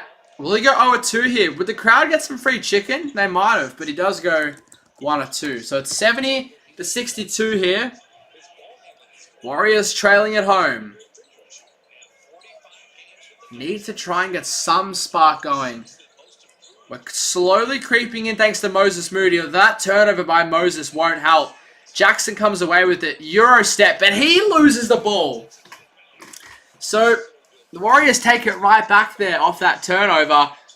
Although, nope, Memphis take it right back. So 3 consecutive turnovers. Finally, we get a out of bounds call here, and it stops the flow of this craziness. So Moses turned it over. The Warriors got it right back, and then gave it right back again. So Ty Jerome off to Slow-Mo, who's been solid tonight. Shoots over Draymond and gets it to fall. So now, just like that, it's back out to 10 once again. 72-62 here as Gee drives in. Kicks it off to Moses. Dre will try another 3. And he has been a sniper after missing, or I should rephrase that, after airballing that first 3 of the night. He has knocked down his next 3. His next 3 threes, I should say. As GG gets denied, but unfortunately, it's going to be Memphis' ball. Talk about a lucky lead. No, it's not a lucky lead. Memphis have been really good. Wouldn't say really good, but they've been good. Better than the Warriors. Especially in the ending of that first half and here early in this second half. All these free throws are making me sleepy. Man, we're having a free throw contest here. Jackson now with some free throws. It's the first.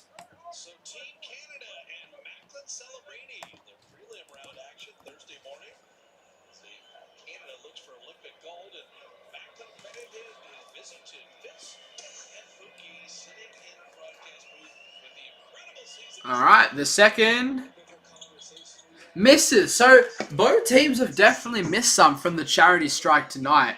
It's pretty embarrassing that the Warriors are still losing to the trash Grizzlies.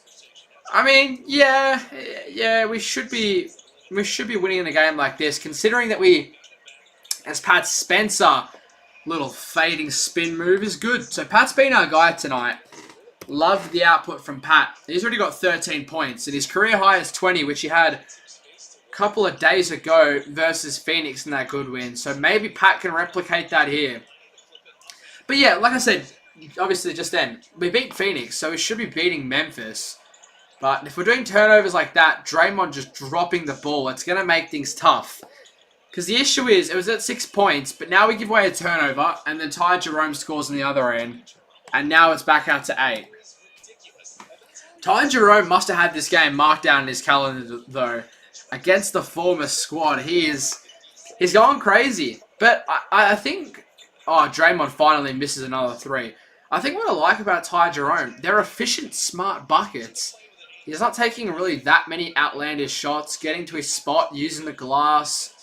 Although, speaking of outlandish shots, he just shot like a step across 3 there. Didn't like step back, kind of just went across like James Harden there.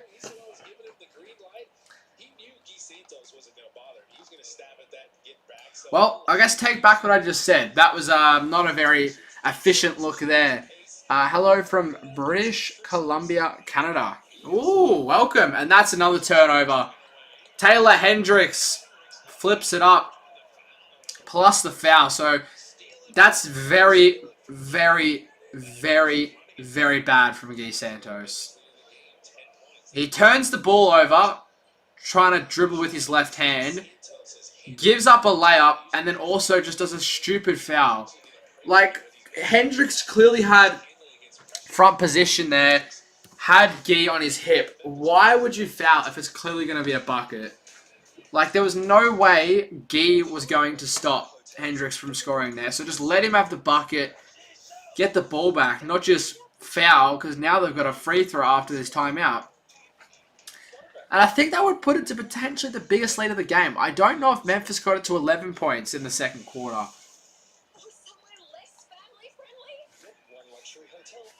Warriors looking absolutely trash right now, losing to the Grizzlies. I mean, yeah, that play there was disappointing. These past couple of plays have been disappointing, actually. You have Draymond, who's supposed to be the experienced vet, dropping the ball, and then Jerome goes end-to-end for a bucket. Next play, after a turnover. The one thing you can't do, the next possession after a turnover, is turn it over again.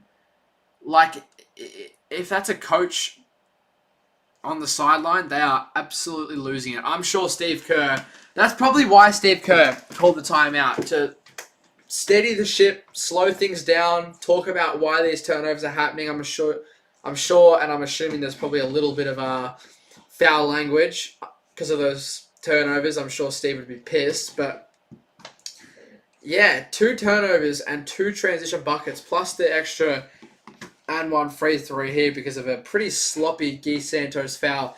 He's done no wrong in recent times, but unfortunately that was not a play we want to remember. I can guarantee you, when they do film, they'll bring that up. This game's over, the Warriors can't win. Oh, you never know. You never know. You just never know with this team what they can produce.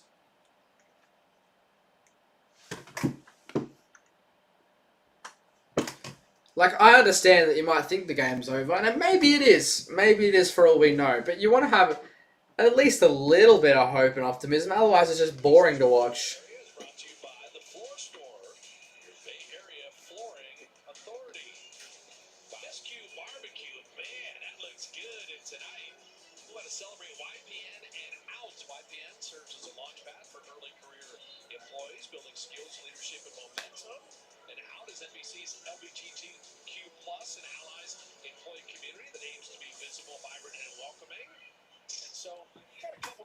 Alright, not over yet. The Warriors just need a run here. That's exactly what I'm thinking. You just get 1 run here, get it to 5, get it to 2 possessions, and you've got a shot. In saying that though, this free throw here will put it to 11, and you start to question, do you have enough time to go on a run?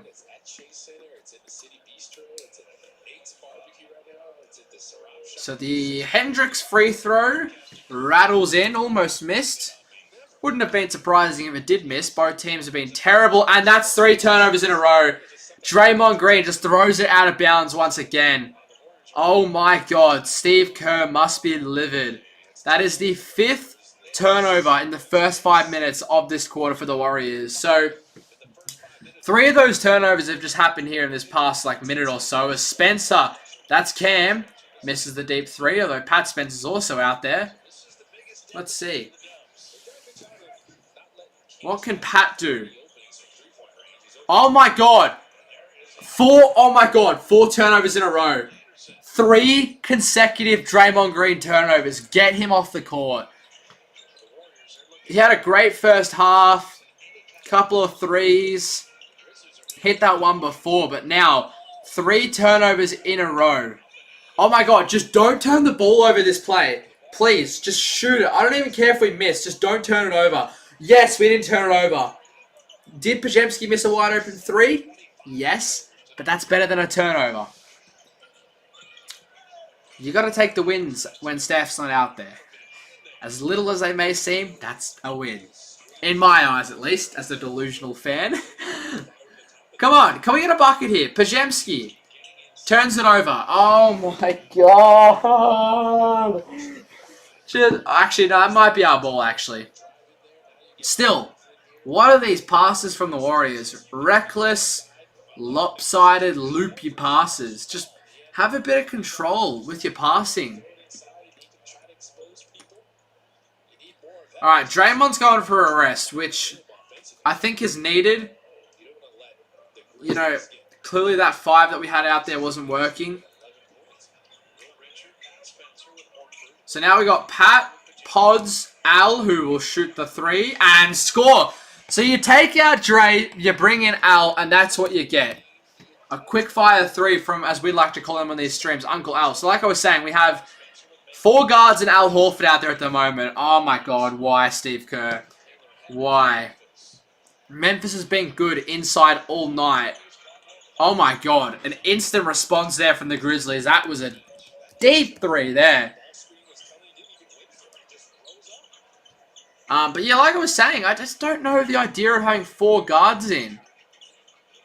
Just don't like it at all. Like, bring out Quinton Post for a couple of minutes if you want to give Guy and Dre a rest. Although, hey, maybe when you got the 6'3" power forward Gary Payton II, you don't need it. If he's going to do stuff like that, these layups that he gets by creating himself space off the ball, and that's going to potentially be more free throws for Memphis, although it looks like that's going to be caught on the ground, as it should be. That was a bit of a flop from KCP. This is how bad the Warriors are without Curry. We're still down against the Grizzlies at home.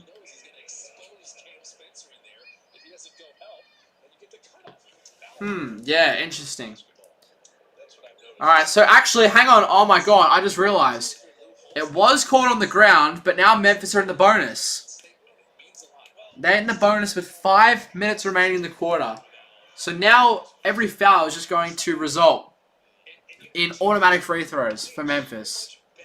Oh my god, why? What a terrible quarter. I had a lot of hope and optimism about this third quarter. Alright, so 2-2 there for KCP. He's had a good game. I've liked what Kentavious Caldwell-Pope has brought tonight from a Memphis perspective. Oh my god! Oh my god! Hang on, the Warriors missed there. Bro, the Cavs came back and won. No way. James Harden. Oh my god, hang on. Taylor Hendricks misses. I just want to see what happened. I looked at it and it was 109 to 104. With a couple of minutes to go. We looked at it at halftime. Holy crap. James. No way. I want to see the... So that's going to be another foul. So more Memphis free throws. But I just want to see what happened. Bro, Cleveland fans are actually like having the most joy since the 3-1 comeback. Bro, this Cavs team could go all the way. Man, this new look Cavs James Harden team looks good as we got some more free throws here for KCP. He's gotten to the line a lot tonight. But I don't really care about that for a second. I want to see what happens here.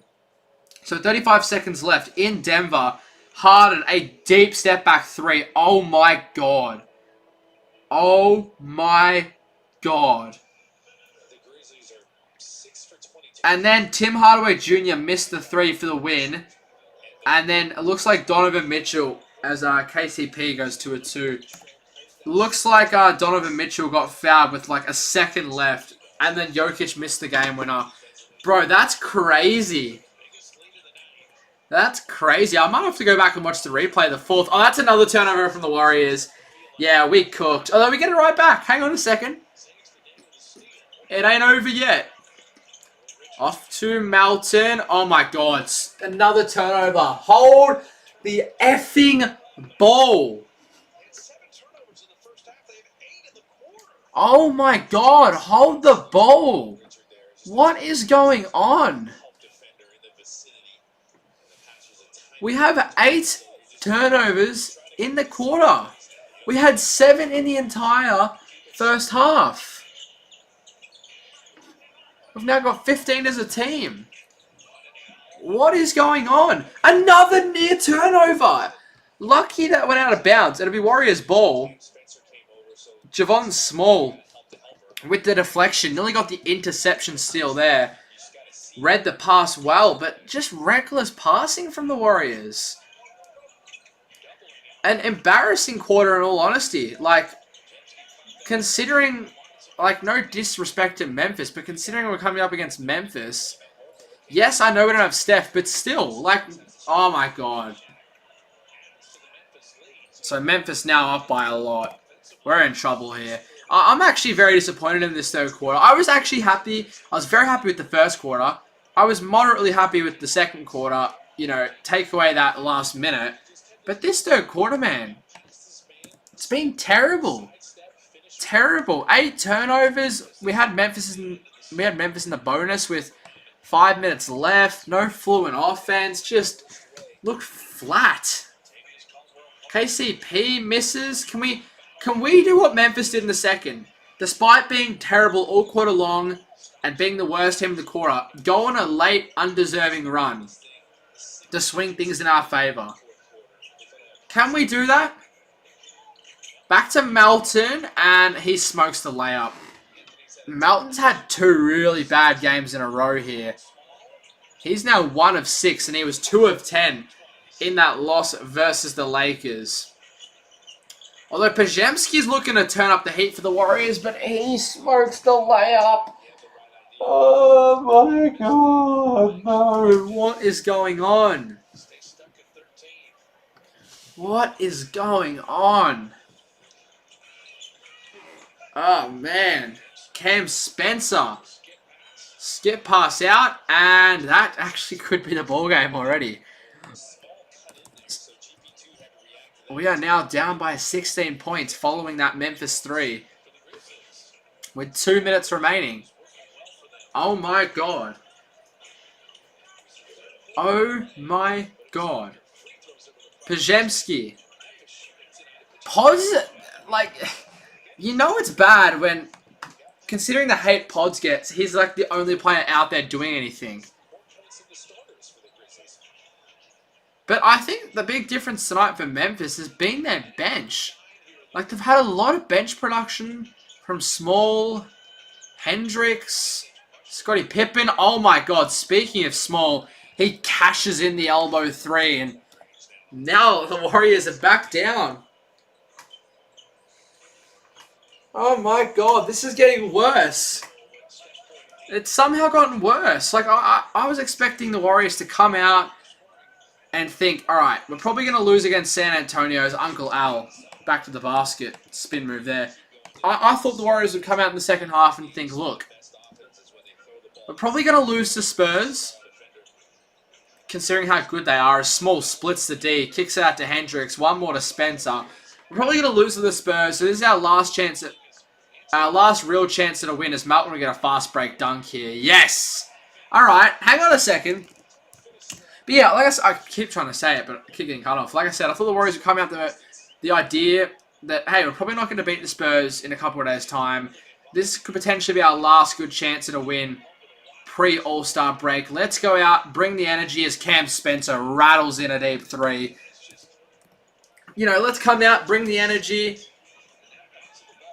and, you know, try and pick up a second half comeback win, and we'll be happy with ourselves, you know, heading into the All-Star break, all things considered. But We actually get a timeout here with 29.6 remaining.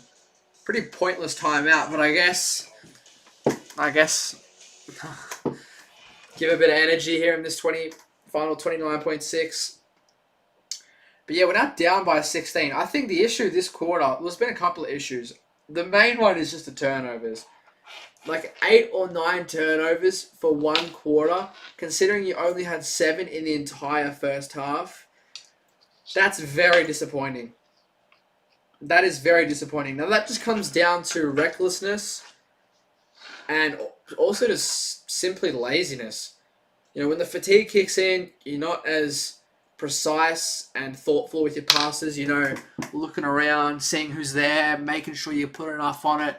Whereas when you're tired, it's like, oh, Draymond, you get it. No, Pat, here you go.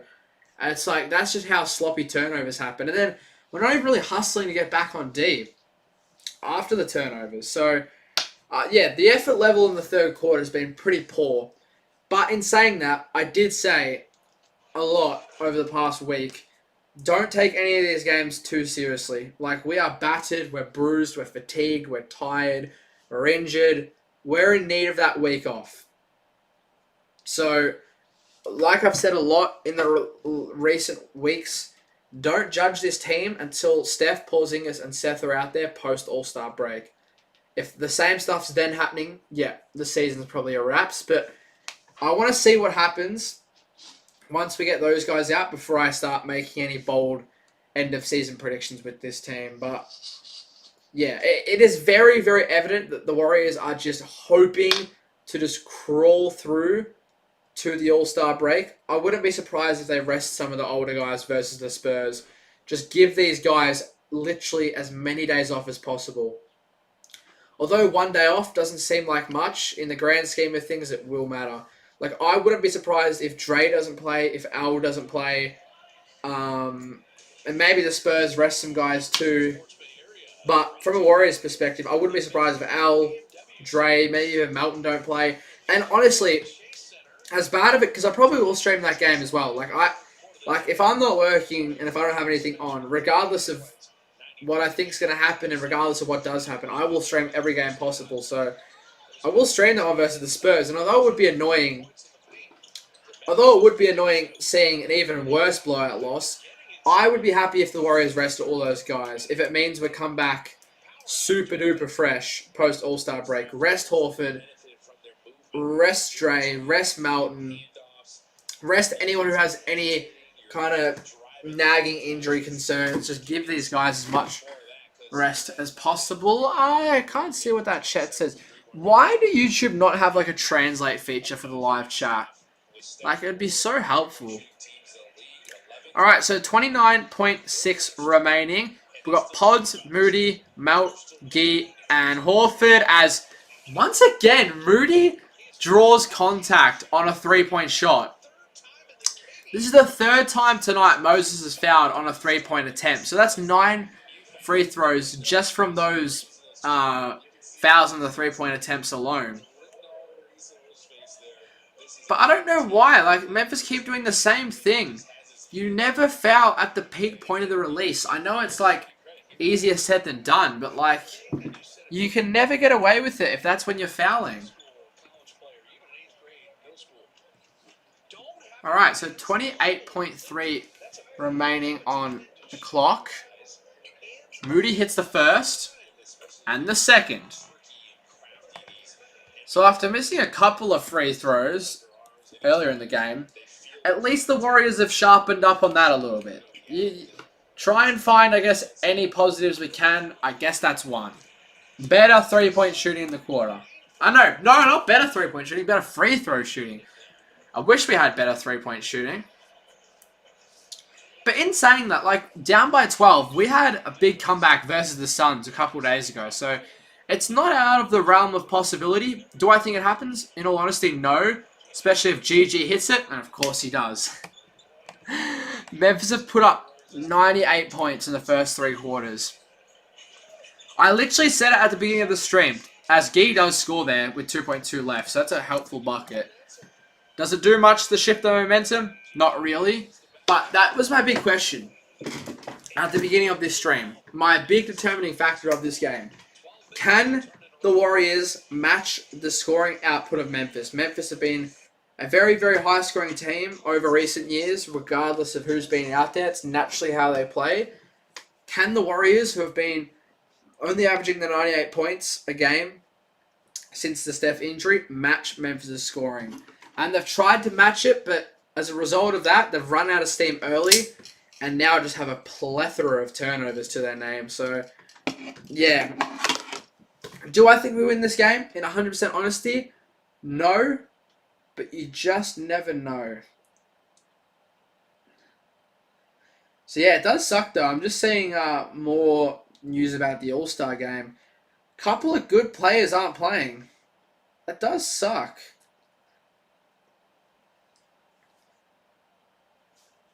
So no... Oh my god, that does suck. No SGA. No Steph. Oh man, that sucks. I don't know, like SGA arguably the best, well, arguably the best player in the league, in my opinion. You have the guy that just won the MVP, Finals MVP, Western Conference Finals MVP, scoring title, the cover of 2K. You know, you want that guy playing in the All-Star game. You want your best and most, I guess, popular or successful player at that point in time playing. And then, obviously, you want Steph playing. Like, Steph is the greatest showman. And especially, you know, in an all-star environment where, you know, if there isn't a green light for Steph already, there's an even bigger green light in the all-star game. He can chuck up half-court shots every single possession and will probably make them. I'm trying to think, like, what my favorite Steph All-Star moment is. Obviously, the best Steph performance is when he dropped 50, but... Now, probably the no-look corner three, where it's like, oh, it went in. That or the famous bounce pass to Giannis. I think Warriors fans have attached onto that clip of the Steph bounce pass to Giannis every single time when it comes to the trade talks being brought back up. But alright, here we go. Fourth quarter. Let's just see what happens. Hopefully we put up a fight. And just see what we can do here. Exactly like Bob Fitzgerald just said, as Pods, little reverse layup there. Switched hands. But yeah, like I was saying, just a flattening third quarter. Just a very flattening third quarter. Pippen Jr. the roll. And a good feed there. So, Memphis, the first team to enter triple figures. So let's actually see as well. Are we up to 100? And no, hang on. That's a foul on Pajemski.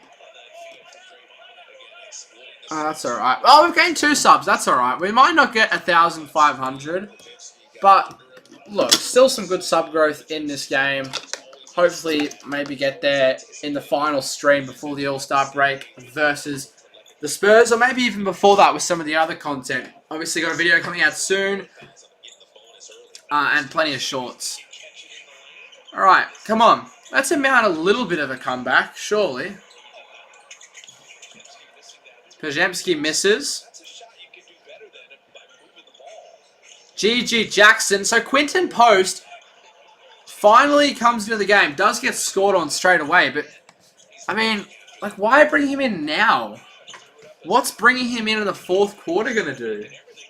Maybe he's a guy that provides a little bit of a spark.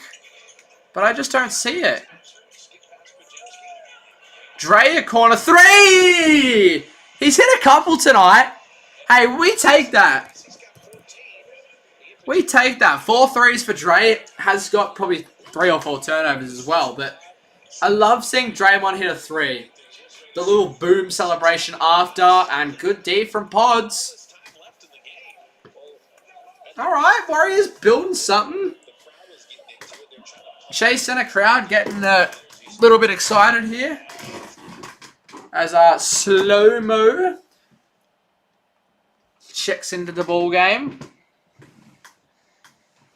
Alright, so let me know in the chat. Do we think we can amount any sort of comeback here? Or is it false hope for the Chase Center crowd? Now, unfortunately, it happens once a stream. I say it every single stream. It happens once a stream where my league pass freezes for 30 seconds and there's nothing I can do to fix it.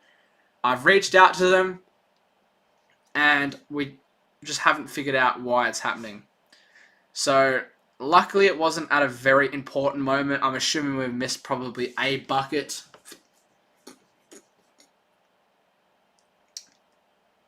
Alright, any day now, League Pass. Okay, we missed a bucket. We missed a Memphis bucket, so nothing to complain about. If it was a Warriors bucket, I would have been a little bit annoyed. Alright, Moody at corner 3. Hits it! Here come the Warriors!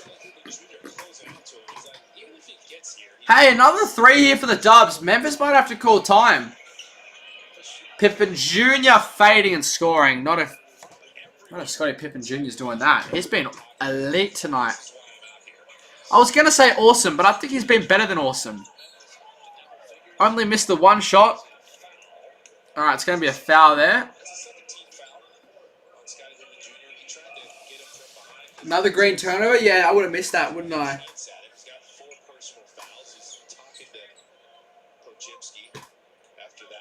Alright. We're at least getting back into this. Oh, hang on. Pajemski. Off the pad, Spencer Reed.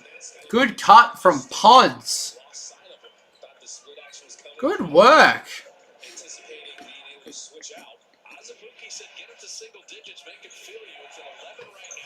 Good work. If we can get this to single digits, we might have a game on our hands here. And that's going to be a turnover. Hang on now, chat. So look at the cut. You throw the ball inside. And Scottie Pippen Jr. just lost him. He's maybe thinking he's going to... Hang on, chat. Saying, thank you very much. If the Warriors score again here, don't be surprised if Memphis calls time. Draymond. Another Draymond turnover. What are you doing, Draymond? So now it'll probably be a Warriors timeout. Steve Kerr is pissed. Ah, these Draymond turnovers are killing us. The threes from Dre have been awesome, but the turnovers... And Draymond has the audacity to tell off Quinton like that was Quinton's fault. Now, I'll be back. Just going to quickly grab something while we got a timeout here. Oh, man. Dre.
Alright. Can we amount a comeback? Yes or no in the chat? I better see only yeses. Time to quickly grab a drink. I'm thirsty as, talking for 2 hours straight.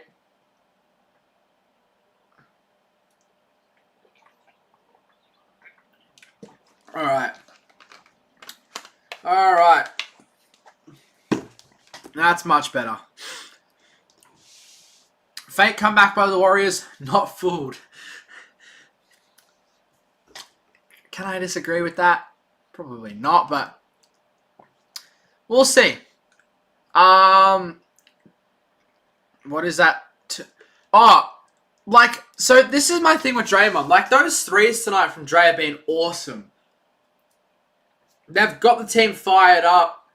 And I don't think he's been bad from a scoring sense. But when he's had the ball in hand, oh my God. He has been awful, if that makes sense. So off the ball, he's been good. When he's just stretching the floor shooting threes, he's 4 of 6.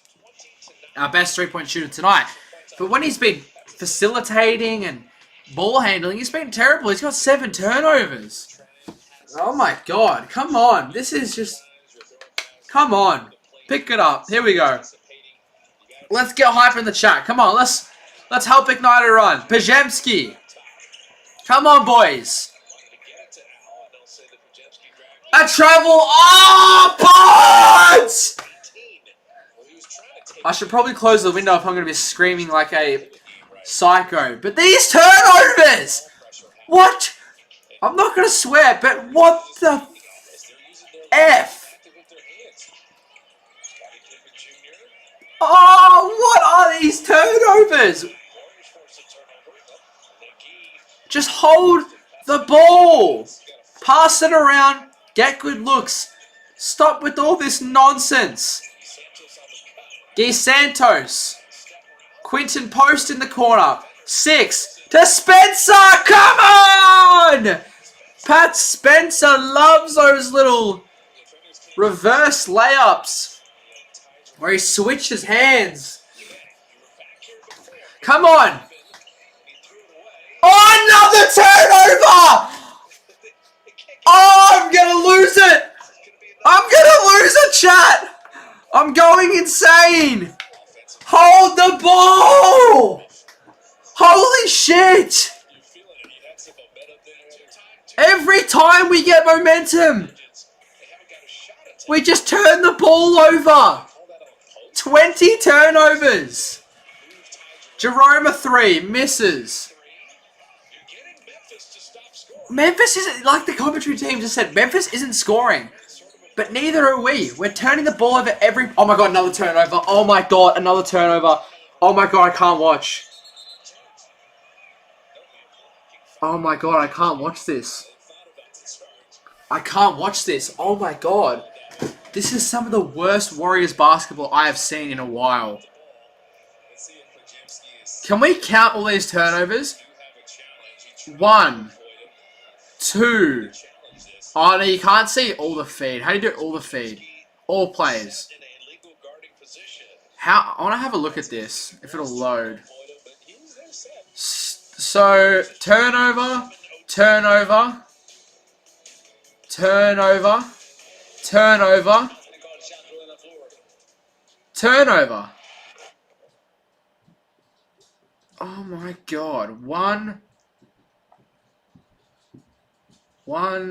2, 3, 4, 5. 5 turnovers already. 5 turnovers already. This is just such a weird... I literally said at the beginning of this stream, it's going to be one of those just weird games that you just happen to stumble across on YouTube highlights like 5 years down the line and think, what the heck happened in this game?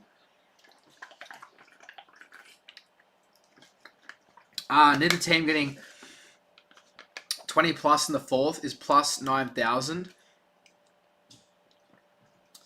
Trying to even think how much have both teams scored. Oh, it'll be close. It'll be close, but I mean, look, it'll probably end up being like 18 to like 20 or something like that. But look, it's back to 11. It was 17 at one stage, so I guess it's been better in the fourth than what it was in the third. But I don't think we win this from here. But yeah, let me know what you guys are thinking in the chat though. Like, what's been your kind of thoughts on this game?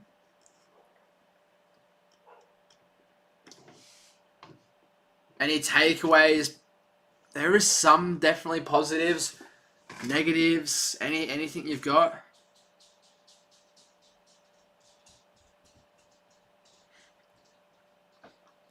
I mean, I'm just trying to think in my head all those questions I just asked. My takeaways, don't turn the ball over. Don't turn the ball over. I don't care if Steph isn't playing, if Jimmy's not playing. You still don't just turn the ball over like that. And the stretch of turnovers we just had over the past couple of minutes, it feels like it's killed almost any chance at a comeback.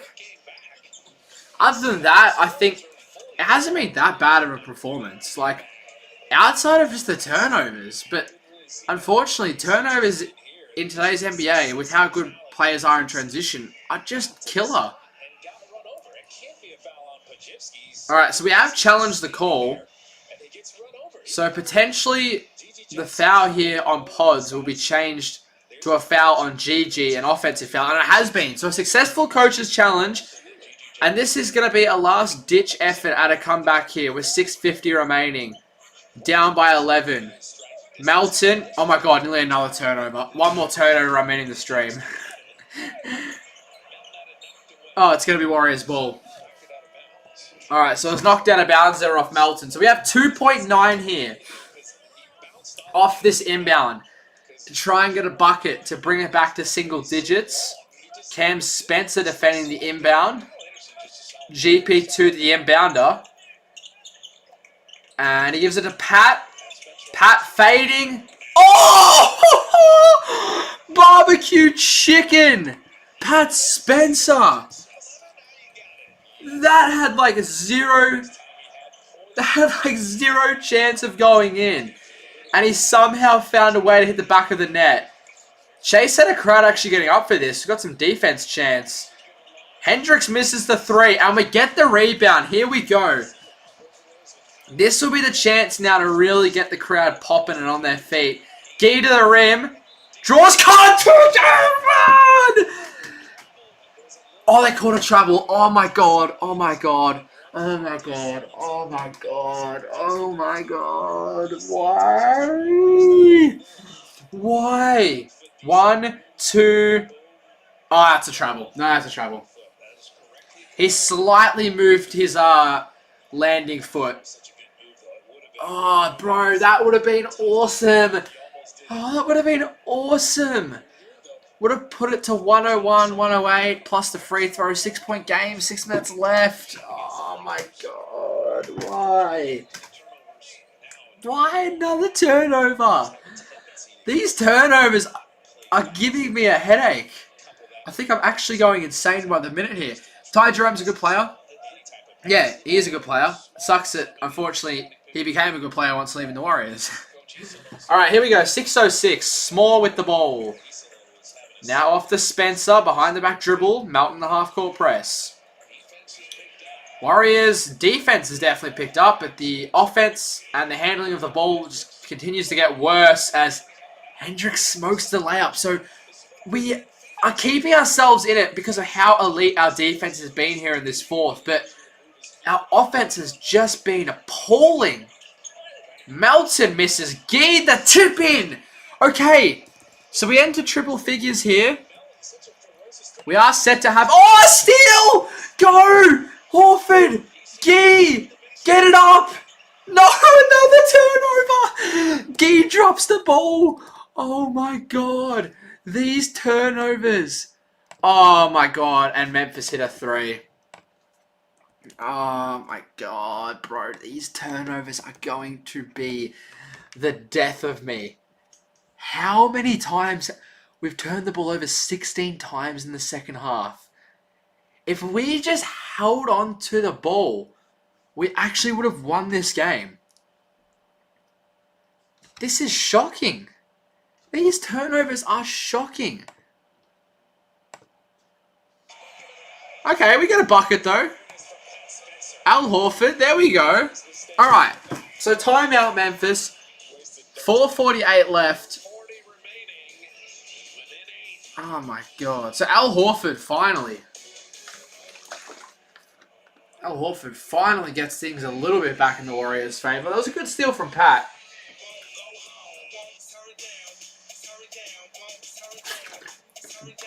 Man, imagine when you have Pat Spencer during this stretch without Steph. Imagine how much worse we would be without Pat Spencer at the moment. Just take that into account. Pat tonight, so far, still a little bit of time to chuck a little bit more on the stat pad. But 17 points, 7 dimes, 3 boards, 2 steals. I just can't get over these turnovers though. Pat with 2 turnovers, Gee with 4, Melton with 2, Gary with 1, Pods with 1, Moody with 3, Dre with 7, Will Richard with 2, and Quinton Post with 2. So every player apart from Al Horford has turned the ball over tonight. Al's definitely been our second best player tonight. I think he's just gone under the radar a little bit. He's definitely gone under the radar a little bit here, Al Horford. I didn't even realize he was up to 14.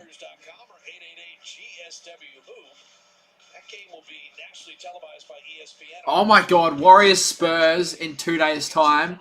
Our last game before the All-Star break is a nationally televised game, bro. Oh, we're going to get embarrassed. Webby's going to drop a 40-piece, bro. We're going to get embarrassed on national TV. All right, come on. Win this game first. Before we even think about Victor Wembanyama and the prospect of his 7'4" frame destroying us, we got to think about this potential comeback here. We're only down by 8. If we can get a stop and a bucket with 4 minutes left, it's on. Wells. Every time we get hope, it just gets crushed into pieces. So now it's back to 10. It has to actually just be now or never. If we don't do something now, that's it. Melton. High screen by Gee. 6 seconds left. Pods driving, kicking. Al Horford with 2. Al Horford with 1. He's got 16. He's our second leading scorer. And it just doesn't feel like he is our second leading scorer. He's had just buckets in spurts. And it's just kind of gone under the radar. But this is arguably his best performance. Steal by Gee Santos. Now to Melton. This is our chance to really swing it back. If we can get a 3 here, it's a 5-point game. With 3 left. Pajemski. GP2, give it to Al in the high post. Al has the small on him. Skip past to Melton. Kick out to Gee. Gee for 3. Yes, get in. Gee Santos with a bomb. Steph's on his feet. Here comes the dubs. Come on. Come on. 3 minutes left. Down 17 at one stage. This would be our best comeback of the season. Oh no, Hendricks. Misses. Get the board. Melton with the board. 2:50 left. Melton. Euro to the rim. Score. 3-point game. No way. With 2:46 remaining. Steph was going crazy on the bench.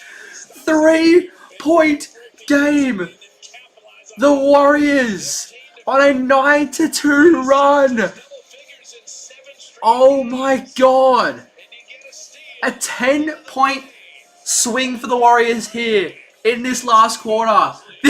This is by far got to be the weirdest Warriors game I've watched in years. I don't think we've ever had a game like this in recent history with such a literal heavy swing in emotions. Alright, we're going to move the whiteboard out of the way because I like to film... Oh no, I can't even do that. I was going to say I like to film the reactions to the end, but the camera's on charge because I'm filming the Lonzo Ball video after this. Blue Jay, I know, it is... Oh, it's just been crazy. It's just been crazy. Now, we've got 76 people in. If you haven't already, definitely make sure to sub. I mean, speaking of crazy, if we could get 1.5k right here, that would be crazy. Alright, enough of that. If we can win this game, I'd be so happy. Oh, it's just setting up for heartbreak, isn't it? It just feels like it is.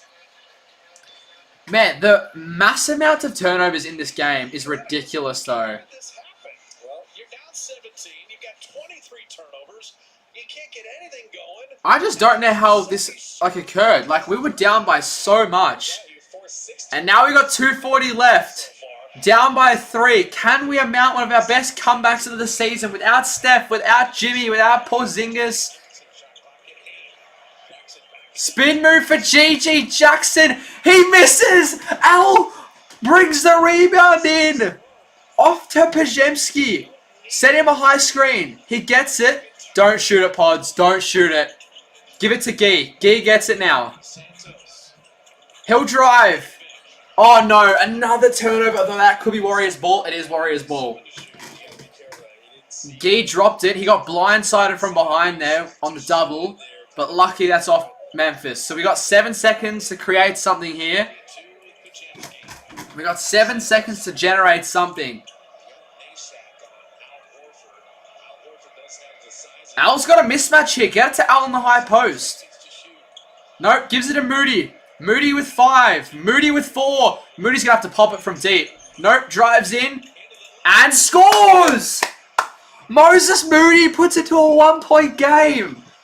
Oh, steal! Pod smokes the layup off the steal. Oh, this has got to be the most wild shit I've ever seen. What is going on? What is going on? Defense! Cam Spencer with Gee on him. Cam a deep 3. Misses! Warriors with a chance to take the lead. Down 17 in the third. No Steph. Kick out to GP2. He missed. Gary missed. They want a challenge though. What are they challenging? Alright, they're going to call a challenge here. I don't know what for. What do they want to challenge here for? Oh, okay. I think they're checking if it's out on the Warriors or not. Okay, so as you probably would have just heard there, that is the Warriors' last time out if this is not a successful challenge. Now, obviously, if it's a successful challenge, they'll get their timeout back. But if it's a failed challenge, that's it. We have to just let it ride here in this last minute 20. So they reckon it's off Pajemski, but they're seeing if it was touched by the Memphis defender behind Pods. Like he pushed the ball forward. And Pajemski didn't get the last grab of it. Oh man, challenge first of all. Yeah, I just saw that replay there. I thought they were initially challenging for a foul call. I'm like, what are they on about? But I didn't realize it was so close. I thought Pajemski clearly smacked that out of bounds, but we'll see. This is a big challenge. Not only would it give us the ball back, it would also mean we get one timeout back in hand. But if we lose it, Memphis ball, no timeouts. Oh, yes! It's our ball! It's our ball! Warriors ball! Warriors ball, so we retain the timeout. Okay, now I'm actually going to hide all this subs content at the top of the screen because I want my face cam in case we put together a reaction short if anything crazy happens. So, if anyone is just joining us, Golden State down by 17, another game without Steph Curry. 25 turnovers, or roughly 25 turnovers tonight for the Warriors. It's been one of the wildest, weirdest, wackiest games this season. But somehow, with a minute 25 remaining on the clock, we have a chance to pull off one of our strangest wins in recent history. And now with a fresh 14 on the clock, Pajemski gonna bring it in. So Warriors and Memphis both with one timeout each. Melton, Pajemski, Gee, Moody, and Horford the 5 for the Dubs. Pajemski, the lob pass to Horford. Horford with the mismatch. Back to Pajemski. Has Cam Spencer on him. Horford gets double. There should be an open man if Horford can grab it. That's going to be a jump ball. That is going to be a jump ball. Horford wanting a foul call because he was hit in the face. And he's not happy either. Horford is not happy, and he's a pretty calm, collected guy. So will the Warriors challenge it again? So we've got to throw up something. So Horford definitely should be winning this jump ball. He's got the height advantage, but there's only 4.6 seconds left. Come on, Horford. Wins the jump ball to Melton with 3. To Melton with 2. You've got to shoot it! Melton from deep! Off the glass! Misses! Memphis ball with a minute. Oh, Melton didn't realize how little time was left. Small with ball in hand. Crosses up. Resets with 12. Off to GG Jackson. Drives. Kicks.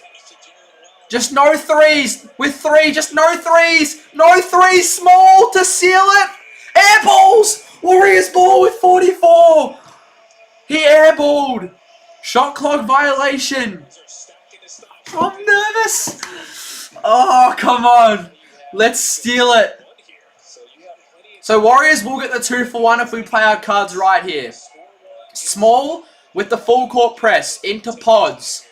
Pajemski now with 40 remaining. Looking to try and drive in or finds an open man here, I would assume. Pajemski with 34. Swing pass to Melton. Drives. That's going to be a foul.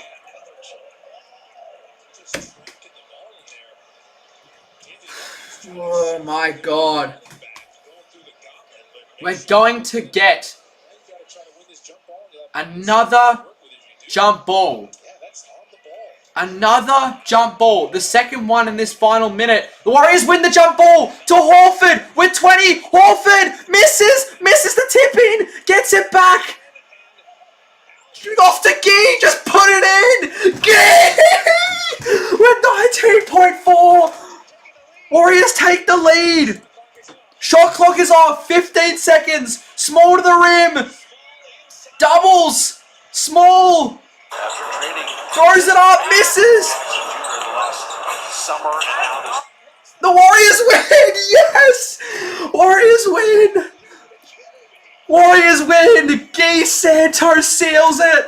Warriors steal it. Down 17. Warriors steal it, down 17. And Jar's even having a laugh. Oh my God. How did we win that?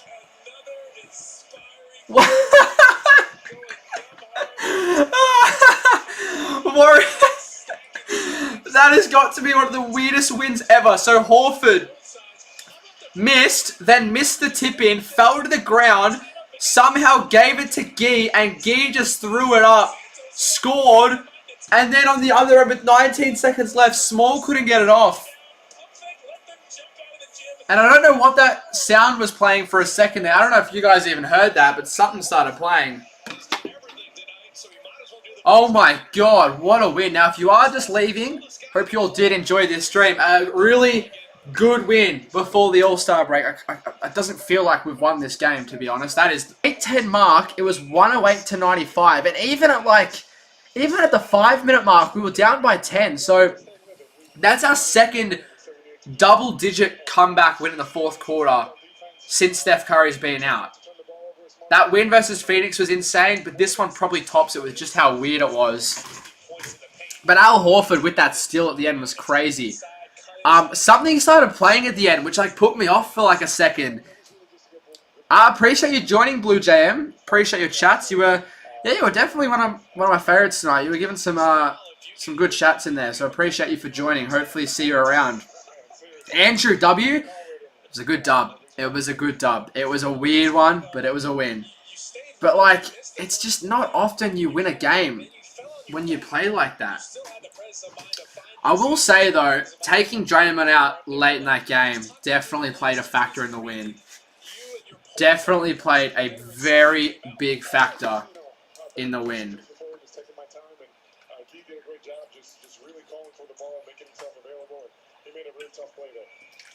And that was a good shot from D as well to win it.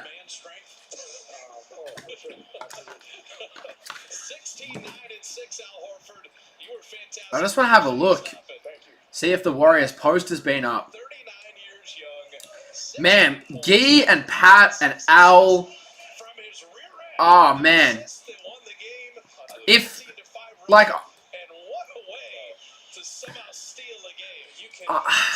I don't want to get too excited over not a meaningless win, but it's not that big of a game considering who we're playing. But if we can play with that intensity, like how we did in the last 5 minutes, when we get Steph Porzingis and Seth back, we will make a playoff run. We will make a playoff run.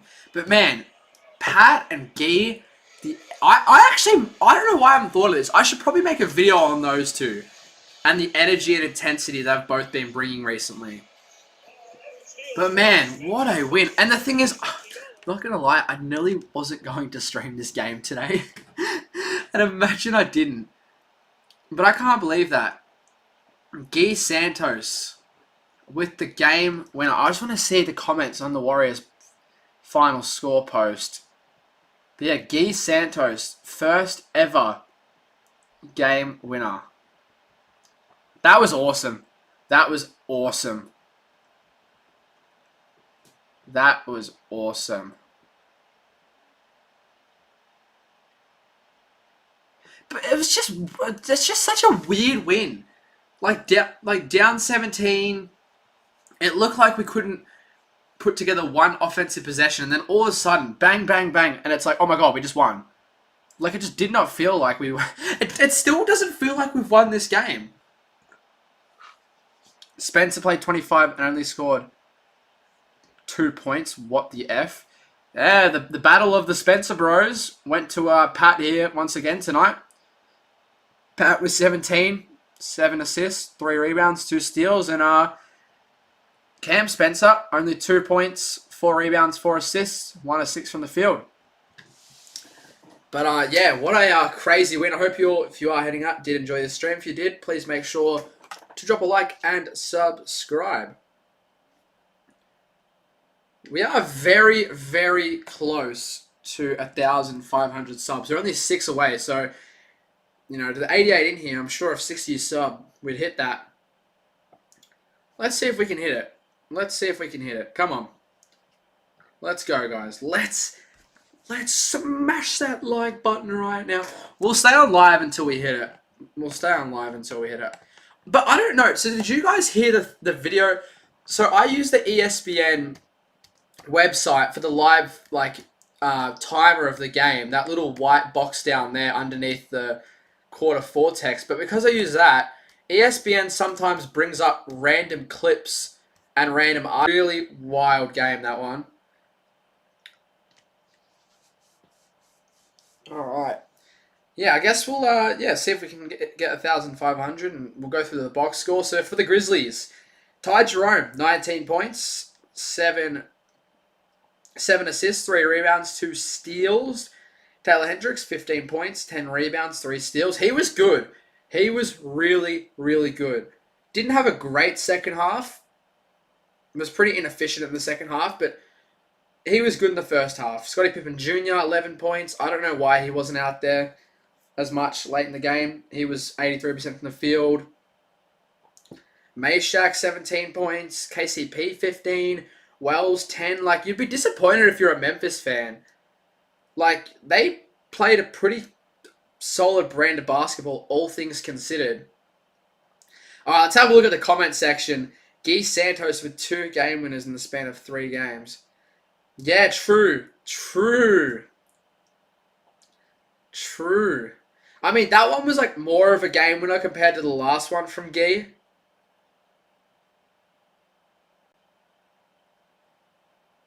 But, yeah, that was crazy shot from Guy. I just still can't believe we actually won that game. Like, that was just crazy. I'm just seeing what all the Dub Nation is thinking. Maybe I have to cop a Guy Santos jersey. Maybe that's the player I cop. Because I've been in need of a new jersey. And I said it in the stream before. I don't want to just get a Steph jersey. I already have a lot of those.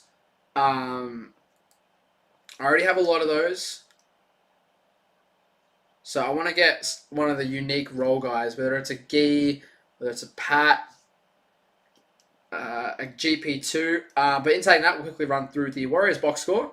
Al with 16 points, 9 rebounds, 6 assists, and a steal. Arguably our best player tonight. It's between him or Pat and Guy as well.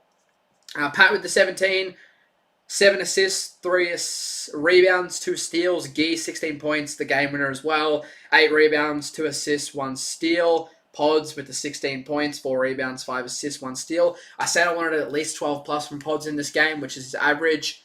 He gave that to me tonight. And I also just liked the overall impact from Podziemski. I thought he was deserving to be out there at the end of the game. I know a lot of people criticize when Kerr puts Pods out there at the end of games, but I thought he held his own. I thought he definitely held his own tonight. Moody with 15, 3 assists, 2 steals, a block. GP2, 7 points, 4 rebounds, 3 assists, 1 block. Dre, 14 points, 2 steals, but did have 7. Yes, you heard that correctly. 7 turnovers. Melton with 10 points. Pretty inefficient, 3 of 11. So that puts him to 5 of 22 over the past 2 games. Richard 3 points, and Quinton came in for a little bit, but didn't score. So yeah, what a win. What a weird win. But look, at least we have a little bit of something to enjoy heading into the All-Star break. A good win there. We're probably going to get absolutely annihilated by the Spurs. But hey, we got to win. We got to win. We got to win here. We take it. Let's have a look at the comment section of the Memphis fans. Clearest day tank. Investigated. Coach was betting on the game. Oh, man. You could make the tank a little bit less obvious. Yeah, Memphis fans going through it. I don't blame them. I don't blame them. That's a tough loss. We've been on the end of some of those as well. Man, just looking back at that Gee shot, man. He was in the right spot, right time. Hey, Jimmy reposted it. Jimmy's at home watching. So good to see Jimmy after his ACL surgery in good spirits watching. I saw Jimmy Butler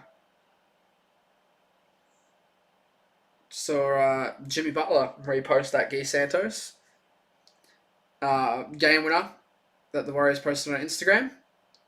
But yeah, I'll be excited to make the short.